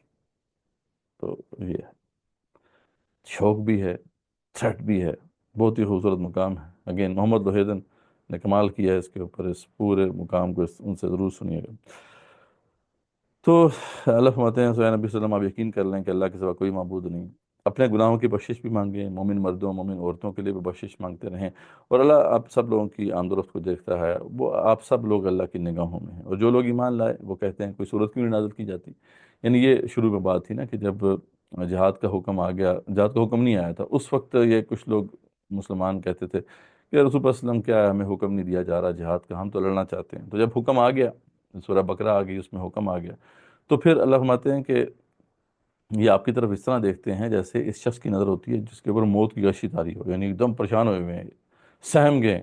اللہ فرماتے ہیں کہ اچھی بات نہیں، ابھی بھی ٹھیک ہے، دل ان کے ہل گئے ہیں، لیکن اگر بات ٹھیک کریں اور تسلیم کر لیں اس بات کو تو ابھی ان کے لیے خیر ہے، ابھی وقت نہیں آیا جہاد کا، جب لڑائی شروع ہوگی تو ان کو کہیں کہ ثابت قدم رہیں، لیکن اللہ کو یہ پسند نہیں ہے یہ بات کہ جیسے ہی حکم آیا تو ان کی ہوائیاں اڑ گئیں، تو یہ ایسا نہیں ہونا چاہیے، تو آگے سچے رہے تو ان کے لیے بہتر ہوگا۔ پھر اللہ تعالیٰ نے یہاں پہ وزڈم اس کی بتائی کہ جہاد کیوں ضروری ہے، وائی اٹ از نیسیسری، فَهَلْ عَسَيْتُمْ إِن تَوَلَّيْتُمْ أَن تُفْسِدُوا فِي الْأَرْضِ وَتُقَطِّعُوا أَرْحَامَكُمْ، اللہ فرماتے ہیں ان سے کوئی بعید نہیں ہے کہ اگر ان تولیتم، کہ اگر جو ہے یعنی ان کو ابھی ہم حکومت دے دیں، یعنی آپ سے ابھی اس وقت بعید نہیں ہے، کیوں؟ کیونکہ آپ کے پاس جو اجتماعیت ہے اس کی چھانٹی نہیں ہوئی، اس میں منافقین بھی ہیں، اگر اس حالت میں آپ کو حکومت مل جائے تو آپ تو دنیا میں فساد بچاؤ گے اور رحمی رشتوں کا بھی خیال نہیں رکھو گے، اور اب ایسا ہوگا تو اللہ کی لعنت کے مستحق ٹھہرو گے، اور جو ہے اللہ تعالیٰ ایسے لوگوں کی تو سماعت اور آنکھوں کی بھی روشنی چھین لیتا ہے، تو کیا یہ ٹھیک رہے گا تمہارے لیے؟ تو ابھی جو ہے چھانٹی ہونا باقی ہے، وہ چھانٹی نہیں ہوئی ابھی تک، تو جہاد یا مارکہ حق و باطل جو ہے اس میں چھانٹی ہوتی ہے، پیور ایمان والے ایک طرف ہو جاتے ہیں، منافقین ایک طرف ہو جاتے ہیں۔ اب اللہ فرماتے ہیں کہ افلا یتدبرون القرآن، یہ قرآن میں غور و فکر نہیں کرتے یہ منافق، یہ کمزور ایمان والے، ام علی قلوب اقفالها، کیا ان کے دلوں پہ تالے پڑ گئے ہیں، ان الذین ارتدوا علی ادبارهم من بعد ما تبین لهم الہدی، اس کے بعد کہ یعنی اس کے بعد بھی کوئی بندہ پیچھے پھرا، یعنی اس حق بات سے اور جہاد سے، اس کے بعد کہ اس کے سامنے ہدایت واضح کر دی گئی ہے، الشیطان صبر لہم و املا لہم، تو جو شیطان جو ہے شیطان نے ان کے لیے ان کے فعل کو مزین کر دیا ہے اور انہیں ڈھیل دے رکھی ہے، یہ اس لیے کہ انہوں نے ان لوگوں سے جنہوں نے اللہ کی نازل کردہ وحی کو برا سمجھا، یہ کہا کہ ہم عنقریب تمہارا ساتھ دیں گے بعض کاموں میں۔ یہ منافقین کا طرز عمل تھا، وہ چاہتے تھے سب کو ساتھ بنا کے رکھیں، مسلمانوں سے بھی بنا کے رکھیں، کافروں سے بھی بنا کے رکھیں، تاکہ جس طرف بھی اونٹ بیٹھتا ہے، جس کروٹ بھی، ہم سیف رہیں۔ تو اللہ فرماتے ہیں کہ اللہ ان کی باتوں کو جو ہے نوٹ کر رہا ہے، اور ان کے ساتھ بڑا سخت معاملہ ہوا جب فرشتے ان کی روح قبض کرتے ہوئے ان کے چہروں، ان کی جو سینوں پر ماریں گے، اس وقت ان کا حال کیا ہوگا۔ تو ابھی یہ منافق لوگ جو ہیں یہ کر لیں جو کرنا ہے۔ پھر کفار کی روش بیان کی جا رہی ہے کہ جن لوگوں نے کفر کیا اور اللہ کی راہ سے لوگوں کو روکا اور رسول کی مخالفت کی، اس کے بعد کہ ان کے لیے ہدایت ظاہر ہو چکی، یہ ہرگز اللہ کا کچھ نقصان نہیں کر سکیں گے، عنقریب ان کے اعمال وہ غارت کر دے گا۔ اے ایمان والو، اللہ کی اطاعت کرو، رسول کا کہا مانو، اپنے اعمال کو غارت مت کرو، خود اپنے ہاتھوں سے اعمال نہ زیرو کرو۔ جن لوگوں نے کفر کیا، اللہ کی راہ سے روکا، پھر کفر کی حالت میں ہی مر گئے، یقین کر لو اللہ انہیں ہرگز نہیں بخشے گا۔ بس تم بودے بن کے صلح نہ کرو، نہ اس کی درخواست کرو، جبکہ تم ہی بلند و غالب رہو گے اور اللہ تمہارے ساتھ ہے، ناممکن ہے کہ وہ تمہارے اعمال ضائع کر دے۔ اور اس کے بعد پھر اینڈ میں جو ہے انفاق فی سبیل اللہ کی طرف دعوت ہے۔ اللہ فرماتے ہیں کہ دیکھو اللہ تعالیٰ تم سے بھی مال تم سے نہیں، تمہارے نہیں مانگتا، اللہ تو یہ نہیں کہہ رہا کہ سارے کے سارے مال دے دو، تو جتنا بھی ہے اللہ کے راستے میں خرچ کیا کرو. اگر تم سے اللہ تعالیٰ لازمی مانگتا تو پھر تمہارے لیے مشکل ہوتا. تمہارے جو اندر مال کی محبت ہے اور بخیلی ہے وہ ایکسپوز ہو جاتی، تو تم بخل کرنے لگتے. تو اس لیے جو بھی اللہ کے راستے میں دینا ہے، مال خرچ کرنا ہے، خرچ کرو. تو یہ ضرور ہمیں کرنا ہے. ہمیں اپنے مال میں سے بھی جو ہے اللہ کے دین کے غلبے کی جو اسٹرگل ہے اس میں کھپانا ہے، اور اپنی جان کو بھی کھپانا ہے. تو یہ چیزیں جو ہیں ہمیں اپنے مد نظر رکھنی ہیں. تو یہ سورہ محمد تھی، جسے سورہ جو ہے قتال بھی کہتے ہیں. بہت ہی جامع اور بہت ہی خوبصورت جو ہے یہ صورت ہے. اس کے بعد پھر سورہ فتح ہے، اس کو بھی تھوڑا دیکھ لیتے ہیں. سورہ فتح جو ہے یہ ہم سب جانتے ہیں کہ اس کا بیک گراؤنڈ ہے کہ یہ نازل ہوئی اس وقت جب کہ صلح حدیبیہ ہوئی. ٹھیک ہے. تو یہ اس کا قصہ کچھ اس طرح سے ہے کہ رسول اکرم صلی اللہ علیہ وسلم کو ایک دفعہ یہ زمانہ وہ ہے، یعنی 6 ہجری کا زمانہ ہے، جب غزوہ احزاب ہو چکی تھی اور ذوالقعدہ 6 ہجری کا زمانہ تھا، جب آپ کو ایک خواب آیا کہ آپ عمرہ کرنے جا رہے ہیں. اچانک یہ خواب آیا اور آپ نے سب صحابہ سے ذکر کر دیا، اور سب سے تقاضا تھا کہ سب ان میں ساتھ جائیں گے اس میں. اچھا، اب یہ کوئی معمولی بات تھوڑی تھی.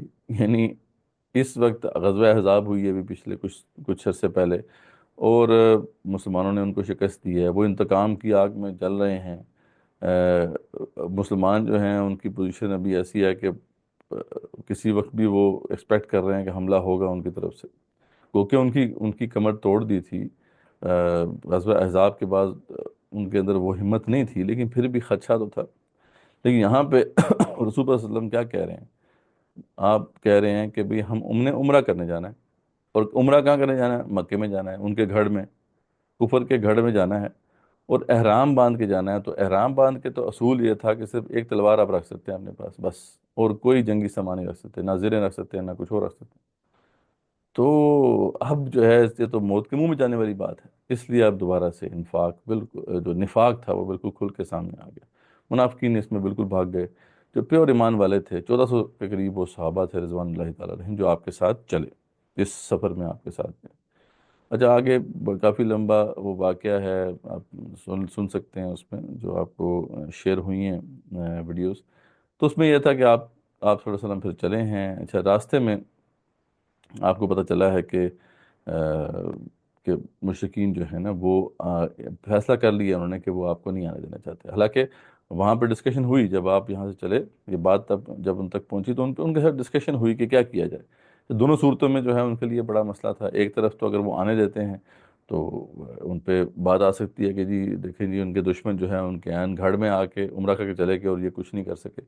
تو ان کی ایک طرح سے جو ہے وہ جو جو جو ہے نا ہوا اکھڑ سکتی تھی. دوسرا یہ ہے کہ اگر وہ ان کو نہیں آنے دیتے تب بھی ان کے لیے مسئلہ تھا، کیونکہ یہ تو خانہ کعبہ کے متولی تھے، اور بہت سے قبائل جو ہے یہاں پہ عمرے کے لیے آتے تھے، حج کے لیے آتے تھے. تو جب ہم جو رسول پر صلی اللہ علیہ وسلم کو یا ان کے ساتھیوں کو اگر یہ روک رہے ہیں تو یہ میسج جا سکتا تھا باقی سب قبائل کو کہ یہ تو ہمیں بھی روک سکتے ہیں. تو اس طرح جو ہے وہ ناراض ہو سکتے ہیں سارے قبائل، اور ان کی جو ان کے ساتھ بڑی اچھی ایک پی آر بنی ہوئی ہے وہ خراب ہو سکتی تھی. تو دونوں صورتوں میں جو ہے ان کو مسائل تھے. لیکن آخر کار انہوں نے یہی فیصلہ کیا کہ ہم نہیں آنے دیں گے. ٹھیک ہے. اب یہاں پہ آپ صلی اللہ علیہ وسلم کو معلوم ہو گیا تھا کہ یہ انہوں نے اب کوئی شرارت کرنی ہے. انہوں نے پھر خالد بن ولید کو آگے بھیجا، اور وہ کنفرنٹ کرنا چاہ رہے تھے آپ صلی اللہ علیہ وسلم کو تاکہ آپ کو وہ اشتعال دلائیں، آپ کی طرف سے کوئی ریٹیلیشن ہو اور یہ اس کا جواز بنا کے اس پورے لشکر کے اوپر حملہ کر دیں. لیکن آپ صلی اللہ علیہ وسلم سمجھ گئے، آپ نے وہ روٹ ہی چینج کر لیا. جہاں پہ خالد بن ولید تھے اس سے ڈفرینٹ روٹ لیا اور حدیبیہ کے مقام پہ پہنچ گئے، اور وہاں پہ اپنا خیمہ لگا لیا، پڑاؤ ڈال لیا. 7 جناب جہاں وہ جانور تھے، قربانی کے جانور تھے، آرام باندھے ہوئے تھے. ٹھیک ہے. وہاں سے جو اب ڈیلیگیشن آنا شروع ہوئے کفار کی طرف سے، مشرکین کی طرف سے. 2-3 ڈیلیگیشن آئے، انہوں نے بات دیکھی، کئی انہوں نے آپ سے بات بھی کی. سب نے جا کے یہ خبر دی کہ لڑائی کرنے کے لیے نہیں آئے تو تم ان کو نہ روکو. لیکن وہ فیصلہ کر چکے تھے کہ ہم نے نہیں بات ماننی. خیر، ادھر جو ہے سپر سسٹم نے جب دیکھا کہ ڈیلیگیشنز ان کی طرف سے آئے ہیں تو آپ نے سوچا کہ ایک ڈیلیگیشن ہماری طرف سے بھی جائے. اس ڈیلیگیشن کو آپ نے بھیجا، اور اس کو لیڈ کر رہے تھے حضرت عثمان غنی حضرت عنہ. اچھا، وہاں جب عثمان غنی گئے ہیں تو جو ٹائم جو طے تھا جس میں انہوں نے واپس آنا تھا اس میں واپس نہیں آئے. اور وہاں کے شاید مشرکین نے خود بھی یہ خبر اڑائی ہو، وہ خبر اڑا دی کہ جی عثمان غنی جو ہیں شہید ہو گئے. بس جب یہ معاملہ ہوا تو آپ نے کہا دیٹس اٹ، یہ ایکٹ آف وار ہے، کسی بھی سفیر کو مارنا ایکٹ آف وار ہوتا ہے، یہ ایکٹ آف وار ہے، اب ہم بدلہ لیں گے، اور اب کون ہے جو میرے ہاتھ پر بیعت علی الموت کرے، ٹل ڈیتھ اب ہم لڑیں گے اور بدلہ لے کر جائیں گے۔ یہ چھوٹی بیعت نہیں تھی، بڑی دل گردہ چاہیے، مطلب اپنے سینٹر سے کتنی دور ہیں یہ، اور مکے والوں کے عین گھڑ میں ایک ایک تلوار ہے پاس، اور قریش جو ہیں ان کے پوری طاقت ان کے پاس ہے، آس پاس کے قبائل بھی ان کی مدد کر سکتے ہیں، اور آپ عہد لے رہے ہیں، ٹھیک ہے، سب سے موت موت تک کا عہد۔ اب یہ معاملہ تھا، اسے یہ جو بیعت ہوئی اسے کہتے ہیں بیعت رضوان، ٹھیک ہے، یہ ایک درخت کے نیچے ہوئی تھی، اور اس میں آپ صلی اللہ علیہ وسلم نے ہاتھ رکھا، سب صحابہ نے ہاتھ رکھا اور بیعت ہوئی، اور جو ہے اس میں یہ عہد کیا گیا۔ خیر اللہ تعالیٰ جیسے پہلے بھی ہم نے دیکھا کہ جو مشکل مراحل میں اللہ تعالیٰ لڑائی ہونے نہیں دیتا اور مسئلے کو ویسے ہی سیٹل کر دیتا ہے، تو اللہ نے اس مسئلے کو بھی سیٹل کر دیا، یعنی جیسے یہ بیعت آپ نے لی ہی تھی، اور اللہ نے امتحان کر لیا نا، جو پیور ایمان والے ہیں ان کا ایمان بالکل واضح ہو گیا، تو سامنے سے جناب عثمان غنی آتے دکھائی دیے اور یہ مسئلہ ٹل گیا، اور ساتھ سہیل بن عمر بھی تھا جو کہ قریش کا سردار تھا، اور یہ وہ بیسیکلی نیگوشیٹ کر کے آئے تھے کہ وہ آ کے جو ہے ایک ٹرم جوائنٹ ڈیفنس پیکٹ کریں گے، اس ٹریٹی آف حدیبیہ جو ہے اس کے وہ بات ہوئی، ٹریٹی آف حدیبیہ جو ہے پھر اس میں مزید مسئلے پیدا ہو گئے، اور صحابہ کام پریشان ہو گئے، ٹھیک ہے، اس میں 4 شکیں تھیں، اس میں 2 تو جو شکیں تھیں ان پہ بڑے اعتراض تھے صحابہ کو۔ ایک تو یہ بڑی سمپل سی شک تھی کہ 10 سال کا ایگریمنٹ ہوگا، کوئی ہم جنگ نہیں ہوگی، ہم ایک دوسرے کے خلاف کسی کا ساتھ نہیں دیں گے لڑائی میں، یہ تو سب کو قابل قبول تھی، کوئی مسئلہ نہیں تھی۔ دوسری شک جو تھی وہ لوگوں کو قبول نہیں تھی، صحابہ کو خاص طور پہ بڑا اس نے تنگ کیا، وہ یہ تھی کہ اگر تو قریش میں سے کوئی مسلمان ہو کے آتا ہے مسلمانوں کے پاس، ٹھیک ہے، یعنی مدینے آتا ہے، تو مسلمان لازماً اس کو واپس کر دیں گے، ٹھیک ہے، لیکن اگر مسلمانوں کو کوئی بندہ جو ہے کافر ہو کے جاتا ہے مشرکین کے پاس، قریش کے پاس، تو وہ واپس نہیں کریں گے۔ اب یہ بات جو تھی یہ عمر بن خطاب جیسے صحابی کو بھی سمجھ نہیں آ رہی تھی، وہ بھی بار بار سوال پوچھ رہے تھے کہ آپ وسلم کیا ہم حق پہ نہیں ہیں، کیا یہ جو ہے آپ اللہ کے رسول نہیں ہیں، تو ہم دب کے صلح کیوں کر رہے ہیں، ٹھیک ہے، تو اس پہ اعتراض تھا۔ تیسری جو شک تھی اس پہ بھی اعتراض تھا، وہ یہ تھا کہ اس سال ہم عمرہ نہیں کریں گے، اگلے سال آپ عمرہ کریں گے، ٹھیک ہے۔ اس پہ صحابہ بڑے پریشان ہوئے کہ آپ وسلم کو تو خواب آیا تھا، ہم عمرہ کرنے کے لیے تو آئے ہیں، تو کیا یہ آپ وسلم کا خواب جھوٹا تھا معاذ اللہ، تو آپ نے اس کی وضاحت کر دی، ٹھیک ہے، تو آپ نے دونوں باتوں کی وضاحت کر دی، ایک تو وہی جو پہلی والی بات تھی کہ ہمارے سے کوئی بندہ ان کے پاس چلا جاتا ہے تو وہ واپس نہیں کریں گے، تو آپ نے کہا جو ہمارے سے چھوٹ کے ان کے پاس چلا جائے وہ ہمارے کس کام کا، وہ تو کافر ہو گیا، تو ہمیں تو اللہ اس سے دوری رکھے۔ رہی بات جو ادھر سے مسلمانوں کے یہاں پر آئیں گے تو اللہ کوئی ان کا راستہ نکال دے، اور ایسا ہی ہوا کہ ان کا پھر راستہ نکل آیا۔ تو دوسری جو تھی یہ عمرے والی بات، تو آپ نے کہا کہ مجھے خواب میں عمرے کا حکم آیا تھا، یہ تو نہیں تھا کہ اسی سال ہوگا، بلکہ اگلے سال ہم آئیں گے تو سکون سے عمرہ کریں گے، ٹھیک ہے، تو اس سے آپ نے وضاحت کر دی۔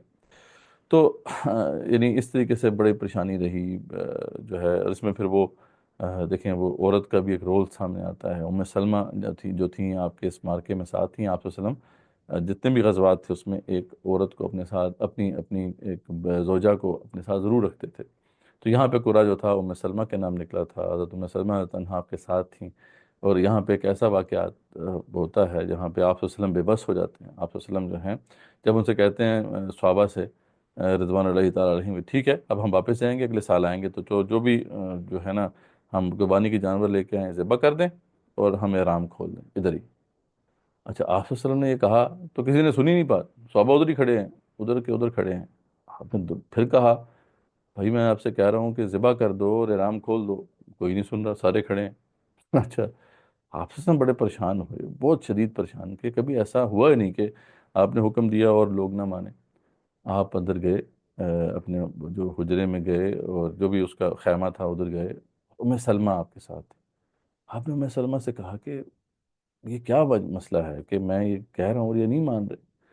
اب یہاں پہ وہ دیکھیں نا ام سلمہ نے جو پھر جو گائیڈ کیا اور وزیر کی حیثیت سے جو ایک مشورہ دیا کہ دیکھیں حضور صلی اللہ علیہ وسلم ہو سکتا ہے کہ یہ اس وقت شوق میں ہیں، اور پھر ہو سکتا ہے یہ سمجھ رہے ہوں کہ اللہ ان کا امتحان کر رہا ہے، آپ ان کا امتحان کر رہے ہیں، تو اس لیے شاید نہیں کر رہے۔ آپ ایسا کریں، جائیں، آپ کسی سے کچھ نہ کہیں، آپ اپنے بال کٹائیں، ٹھیک ہے، اور اپنے قربانی کے جانور ذبح کرا دیں، یہ آپ کے پیچھے کر دیں گے۔ تو ایسے ہی آپ صلی اللہ علیہ وسلم نے کیا اور سب نے پھر ان کے پیچھے آپ کی اتباع کی۔ تو اس طرح یہ ایک مشورہ جو تھا اس سے یہ مسئلہ حل ہوا۔ ادھر سے جب واپس آ رہے تھے تو پھر راستے میں پھر یہ صورت نازل ہوئی، انا فتحنا لک فتح مبینہ، اور واقعی ایک بہت عظیم فتح تھی، اس میں بہت کچھ حاصل ہوا مسلمانوں کو۔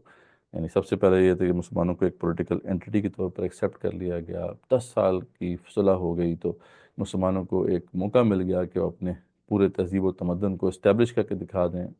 پہلے وہ نہیں کر پا رہے تھے، ہر طرف بس لڑائی کا ہی خدشہ رہتا تھا، تو یہ آپ نے کر کے مسلمانوں نے کر کے دکھا دیا۔ دوسرا، دعوت کا موقع مل گیا، آس پاس قبائل کو خوب دعوت دی، بلکہ حجاز سے باہر بھی بہت سے لیڈرز کو آپ نے خطوط لکھے، تو یہ سارے فوائد اس سے حاصل ہوئے۔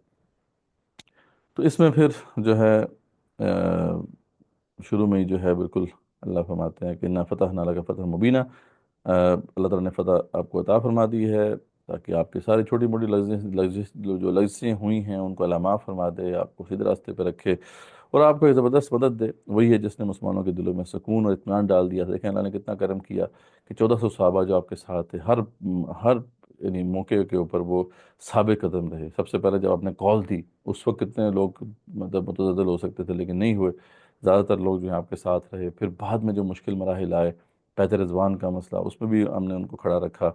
تو یہ اور بعد میں جب یعنی یہ اس کی شکیں جو تھیں اس معاہدے کی، اس میں کچھ کنفیوژ تھیں، وہ بھی ہم نے دور کی۔ تو اللہ کا کہتے ہیں بڑا کرم ہے، اللہ فرماتے ہیں، تاکہ اللہ فرماتے ہیں اس لیے ہم نے ایسا کچھ کیا کہ اللہ نے چھانٹی کرنی ہے مومن مردوں مومن عورتوں۔ اچھا یہاں پہ دونوں کا ذکر ہے خاص طور پہ، کہ مومن مردوں اور مومن عورتوں کو ان جنتوں میں لے جائے جن کے نیچے نہریں بہتی ہیں، جہاں وہ ہمیشہ رہیں گے، اور تاکہ منافق مردوں اور منافق عورتوں اور مشرک مردوں اور مشرک عورتوں کو عذاب دے جو اللہ تعالیٰ کے بارے میں بدگمانیاں رکھنے والے ہیں۔ دراصل انہوں نے یہ برائی کا برائی جو ہے ان کے اوپر مسلط ہوئی، اللہ ان پر ناراض ہوا، انہیں لعنت کی اور ان کے لیے دوزخ تیار کی، اور وہ بہت بری لوٹنے کی جگہ ہے۔ تو دیکھیں جہاں پہ بھی منافق کا ذکر ہوگا وہاں مردوں کا بھی ذکر ہے، عورتوں کا بھی ذکر ہے۔ جہاں مومنین کا ذکر ہے تو مردوں اور عورتوں دونوں کا ذکر ہے۔ اس کی وجہ یہ ہے کہ یہ مطلب ساتھ ساتھ ہے نا معاملہ، یہ نہیں ہو سکتا کہ ایک مرد مومن ہے تو اس کی بیوی یا اس کے گھر والی جو ہے وہ ساتھ نہیں ہے، ٹھیک ہے، وہ ساتھ ہوگی۔ اور اگر منافق ہیں کوئی تو منافق ان کی بیویاں بھی منافقاں ہوں گی، اور وہ بھی وہ ساری حرکتیں کر رہی ہوں گی جو ان کے مرد کر رہے ہیں، اینڈ وائس ورسا، یعنی عورتیں مردوں کو جو ہے گائیڈ کر سکتی ہیں، مومن مردوں کو جو ہے گائیڈ کر سکتی ہیں۔ اس طریقے سے منافق عورتیں ہیں تو وہ اچھے خاصے مومن مرد کو بھی جو ہے منافق بنا سکتی ہیں۔ تو یہ سارا ماجرا ہوا۔ اس کے بعد پھر اللہ فرماتے ہیں کہ اللہ تعالیٰ ہی کے لیے آسمان و زمین کے لشکر ہیں، تو آپ فکر نہ کرو، اللہ تمہارے ساتھ ہے، اللہ غالب اور حکمت والا ہے۔ یقیناً ہم نے جو ہے آپ کو گواہی دینے والا اور خوشخبری سنانے والا اور ڈرانے والا بنا کر بھیجا ہے، اور سر یہ اس لیے تاکہ جی جی کوئی کوشچن؟ سر یہ آیت ہے کہ پاک پاک عورتوں کے لیے پاک مرد اور ناپاک مرد، جی جی، وہ والی آیت اس سے تھوڑا الیبوریٹ کر دیں۔ اس میں یہ ہے کہ جو دیکھیں مرد پاک ہوگا اس کو اچھی ہی عورت ملے گی، یعنی یہ ایک واقعہ ہے، یعنی یہ اللہ تعالیٰ کا کوئی سسٹم ہے کہ اچھے مرد کو اچھی عورت ہی ملے گی، اور جو مرد ناپاک ہوگا اسے ناپاک عورت ہی ملے گی۔ زیادہ تر تو یہی ایسا ہی ہوتا ہے، یعنی ایکسیپشن بھی ہوتی ہے رول کی، لیکن رول یہی ہے۔ ایک تو یہ اس اینگل سے ہے، دوسری جو اس کی انٹرپریٹیشن مفسرین نے کی ہے کہ یہ ایک لازمی امر بھی ہے، جیسے ایک پاک مرد ہے تو اپنے لیے پاک عورت کو ہی پسند کرے، وہ کسی ناپاک عورت کو پسند نہیں کر سکتا اپنے مطلب زوجیت کے لیے۔ تو یہ اسی طرح عورت اگر پاک ہے تو وہ ناپاک مرد کو ایکسیپٹ نہ کرے، تو اس اینگل سے بھی اس کو دیکھا گیا ہے۔ دونوں ہی درست ہیں انٹرپریٹیشنس، ٹھیک ہے۔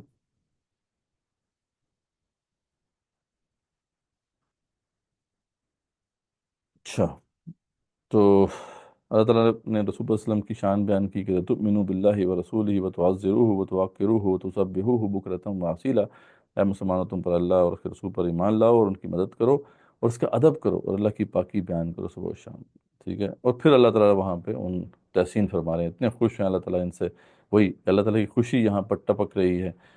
صحابہ کے لیے اللہ تعالیٰ کتنے اچھے الفاظ ہیں اللہ کے، ان الذین یبایعونک انما یبایعون اللہ، بے شک اس دن جو اللہ جو ہے بیعت کر رہے تھے آپ کے ہاتھ پہ، وہ اللہ سے بیعت کر رہے تھے۔ ید اللہ فوق ایدیہم، اللہ کا ہاتھ ان کے ہاتھوں کے اوپر تھا، فمن نکث فإنما ينكث على نفسه، جس نے پھر اب اس سے روگردانی کی تو پھر اس کا وبال اسی پہ پڑے گا، اور جس نے وفا کیا ہے عہد، ومن اوفى بما عاهد عليه الله فسيؤتيه اجرا عظیما، تو اللہ تعالیٰ ان کی اسے بہت بڑا اجر عطا فرمائے گا۔ اس کے بعد پھر منافقین کا جو ہے کردار ایکسپوز کیا گیا ہے کہ منافقین جو ہیں وہ بہانہ بنائیں گے کہ جی ہم تو جو ہے اپنے بال بچوں میں لگے رہے، ہمیں بس معاف کر دیں۔ تو اللہ فرماتے ہیں اصل بات یہ نہیں ہے، دل میں تو کچھ اور ہے، زبانوں پہ اس طرح کی باتیں کرتے ہیں، اصل بات کیا ہے کہ جو ان کے اندر کی بات ہے کہ وہ تو ڈرپوک ہیں، یعنی اللہ فرماتے ہیں ہمیں پتہ ہے کہ یہ کیا باتیں کرتے رہے ہیں، پیچھے سے کیا باتیں کر رہے تھے کہ یار اچھا ہے یہ مارے ہی جائیں وہاں پر، یعنی آپ صلی اللہ علیہ وسلم اور جو مسلمان ہیں یہ وہاں جا رہے ہیں موت کے منہ میں، یہ مر ہی جائیں تو اچھا ہے تو جب واپس آئے آپ صلی اللہ علیہ وسلم تو یہ اس طرح کی باتیں کر رہے ہیں جس سوری ہم بس نہیں جا سکے، آپ ہمارے لیے استغفار کریں۔ تو اللہ فرماتے ہیں کہ اس طرح کی باتیں نہ کرو، اللہ تعالیٰ تمہارے بارے میں اچھی طرح جانتا ہے، ٹھیک ہے۔ تو اچھا آگے جو ہے غزوہ جو خیبر کا مارکہ جو تھا وہ قریب تھا۔ خیبر کا مارکہ بڑا آسان سا مارکہ تھا اور اس میں مال غنیمت بہت تھی کیونکہ یہودیوں کے پاس بڑا مال ہوتا ہے، تو اس پہ جو ہے جب آگے اللہ کو پتہ تھا کہ جب کال آئے گی تو یہ بالکل جناب سب کے سب منافقین اس میں آرام سے شامل ہو جائیں گے۔ اللہ نے کہا کہ یہ اگلا ہمارا مارکہ آ رہا ہے نا، اس میں منافقین کو کہہ دیا اللہ نے کہ جو اس مارکے میں نہیں گئے حدیبیہ کے مارکے میں، وہ اگلے والے مارکے میں نہیں جائیں گے، یہ اللہ کا فیصلہ ہے، ٹھیک ہے، چاہے جو مرضی منافقین کہیں۔ منافقین نے حالانکہ بڑا شور مچایا کہ نہیں ہمیں نہیں جانے دے رہے، یہ لوگ جو ہیں بڑے حاسد ہیں ہمارے، یہ ہے وہ ہے۔ اللہ نے کہا نہیں، اللہ کا فیصلہ یہ ہے کہ تم نہیں جاؤ گے، ہاں اگر تمہیں جہاد کا شوق ہے تو آگے بڑے موقع آنے والے ہیں، آگے ہم دیکھ لیں گے تمہیں تو آگے تو اب پتہ ہے فتح مکہ ہے، پھر غزوہ تبوک ہے، غزوہ حنین ہے، تو اللہ نے کہا دیکھیں گے، اللہ آگے تمہیں پرکھ لیں گے ہم، لیکن اس میں تم بہرحال نہیں جا سکتے، ٹھیک ہے۔ ہاں اللہ نے فرما دیا کہ جو کسی عذر کی وجہ سے نہیں گئے اس مارکے میں ان کے اوپر کوئی حرج نہیں ہے، لنگڑا ہے، وہ کوئی جو ہے اور جس کو مشکل ہے، ان سب کے لیے جو ہے کوئی ایسا مسئلہ نہیں ہے، ٹھیک ہے، بیمار پر کوئی حرج نہیں ہے، کوئی اللہ اور اس کے رسول کی نفرمانی کرے اسے اللہ ایسی جنت میں داخل کرے گا جسے درختوں تلے نہریں جاری ہیں، ان کے لیے بھی اللہ تعالیٰ نے جنت رکھی ہے، جن کا کوئی عذر تھا، جن کا عذر نہیں تھا ان کے لیے پھر وبال ہے۔ تو اللہ فرماتے ہیں اللہ تعالیٰ مومنوں سے خوش ہو گیا، جو درخت کے نیچے جو ہے بیعت کر رہے تھے ان کے دلوں میں جو تھا اللہ نے اسے معلوم کر لیا، ان پر اطمینان نازل کر دیا، انہیں قریب کی فتح عنایت کر دی۔ تو یہ 1400 صحابہ ہیں جن کے بارے میں اللہ نے فرما دیا رضی اللہ عنہم ورضوان، اللہ ان سے راضی ہے، یہ ان سے راضی ہیں۔ ان کے بارے میں ان کے ایمان پہ شک نہیں کیا جا سکتا، اس لیے یہ جو روافظ خاص طور پہ بہت زیادہ جو ہے شور مچاتے ہیں، تو وہ ان 1400 صحابہ کے بارے میں تو کچھ نہیں کہہ سکتے کیونکہ ان کے ایمان کی گواہی تو اللہ تعالیٰ نے خود دی ہے۔ اور پھر اللہ فرماتے ہیں بہت سی غنیمتیں ملنے والی ہیں، وہ بھی ملیں گی انشاءاللہ، اور جو ہے تمہیں اللہ تعالیٰ نے بڑا تمہارے اوپر کرم کرنا ہے۔ اور پھر اللہ نے وہ واقعہ بھی یاد کرایا جب حدیبیہ کے مقام پہ انہوں نے پڑاؤ ڈالا ہوا تھا، تو وہاں پہ انہوں نے مشرکین نے کوشش کی تھی اشتعال دلانے کی نا، دو تین اپنے دستے بھیجے جنہوں نے آ کے مسلمانوں کو جو ہے انٹائس مطلب کرنے کی کوشش کی کہ اس طرح جو ہے ان کے اوپر پتھراؤ کیا کہ وہ کو ریٹیلیٹ کریں تاکہ اس کو جواز بنا کے وہ اس کو ایک وار بنا دیں۔ تو اس پہ آپ صلی اللہ علیہ وسلم نے بڑی حکمت سے کام لیا اور صحابہ نے بھی کہ آپ نے انسٹرکشن دی ہوئی تھی کوئی تم لڑائی نہیں کرنی ہے، ایسے جو بھی لوگ آئیں ان کو پکڑ کے میرے والے کر دو۔ تو دو تین دفعہ ایسا ہوا آپ صلی اللہ علیہ وسلم نے جو بھی لوگ پکڑے گئے تھے ان کو واپس بھیج دیا تاکہ یہ کلیئر میسج مل جائے کہ ہم لڑائی کے لیے نہیں آئے۔ تو یہ بھی آپ کی جو ہے وہ حکمت اور تدبر کی جو ہے علامت ہے۔ تو اللہ فرماتے ہیں کہ جس طرح میں نے تمہارے حالت کو دیکھا تھا، تمہارے ایمان جس لیول کے تھے، تم اگر لڑائی کرتے تو یہ ہار جاتے، لیکن اللہ فرماتے ہیں کہ ہماری مشیت یہ تھی کہ ابھی لڑائی نہ ہو کیونکہ وہاں پہ کچھ نیک لوگ بھی تھے، ہم چاہتے تھے کہ وہ ان کو اسلام کی دعوت مل جائے، ٹھیک ہے۔ اس کے بعد پھر اللہ تعالیٰ بتا دیتے ہیں کہ جہاں پہ ختم ہو جاتی ہے اس صورت کے، اللہ تعالیٰ نے کہا کہ یقیناً اللہ تعالیٰ نے اپنا وعدہ سچا کر دکھایا کہ 1 سال کے بعد جب آپ صلی اللہ علیہ وسلم جا رہے تھے عمرہ کرنے کے لیے، آپ نے امن سے پورا امن طریقے سے عمرہ کیا، بال کٹائے، قربانی کی وغیرہ وغیرہ۔ اور پھر اللہ فرماتے ہیں کہ محمد ہیں یہ اللہ کے رسول ہیں صلی اللہ علیہ وسلم، اور جو ان کے ساتھ ہیں ان کی شان کیا ہے کہ آپس میں بہت نرم ہیں، کفار پہ بڑے سخت ہیں، اور تم دیکھو گے ان کے جو سجدوں کے نشان ہیں بالکل واضح ہیں، اللہ تعالیٰ کے فضل اور رضا کے طالب رہتے ہیں، اور جو ہے ان کی جو مثال ہے وہ تورات میں بھی ہے، انجیل میں بھی ہے، یعنی تورات اور انجیل سابقہ کتب میں بھی صحابہ کا ذکر ہے اور بالکل ان کی پوری شبیہ بیان کی گئی ہے کہ یہ کیسے لوگ ہوں گے۔ اللہ فرماتے ہیں کہ یہ دیکھیں کہ کتنا زبردست معاملہ ہے، اور اس کی مثال جو ہے انبیاء نے بھی دیا علیہ السلام، کہ اس کی مثال ایسے ہے جیسے کہ کسی نے کسی جو ہے کاشتکار نے جو ہے وہ کسان نے جو ہے وہ بیج بوئے، اور بیج سے پھر جو ہے ہریالی نکلی، اور پھر وہ جو ہے آہستہ آہستہ وہ کونپلیں بڑی ہوئیں، اور یہاں تک کہ اب جو ہے وہ کھیت لہلہاتا ہوا کھیت ہے، تو اس کو دیکھ کے لوگ جو ہیں وہ جالس ہوتے ہیں۔ تو اللہ ہمارے ہیں کہ یہ رسول اللہ صلی اللہ علیہ وسلم کے لگائے ہوئے پودے تھے، یہ بڑے ہو گئے ہیں، یہ ایک کھیت بن چکے ہیں، اور اب یہ اتنی بڑی طاقت بن گئے ہیں کہ لوگ اس کے اوپر میلی آنکھ جو ہے نہیں اٹھا سکتے۔ تو یہ ہے جو ان کا کمال ہے، ان کی شان ہے جو اللہ نے ذکر کیا۔ ٹھیک ہے، یہ کنکلوڈ ہو گیا ہمارا الحمدللہ۔ کوئی کوشچن ہو اس حوالے سے تو بے شک پوچھ لیں۔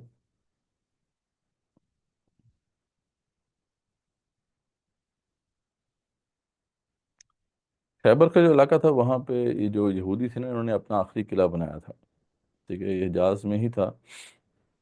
تو یہ جب آپ صلی اللہ علیہ وسلم نے ان کو بے دخل کر دیا تھا نا، دو قبیلے تو بے دخل ہو چکے تھے، بنو قینقاع اور بنو نذیر، یہ سارے کے سارے یہ خیبر میں جمع ہو گئے تھے، ٹھیک ہے، جبکہ آپ کو پتا ہے بنو قریظہ کو تو ختم کر دیا تھا، قتل کر دیا تھا۔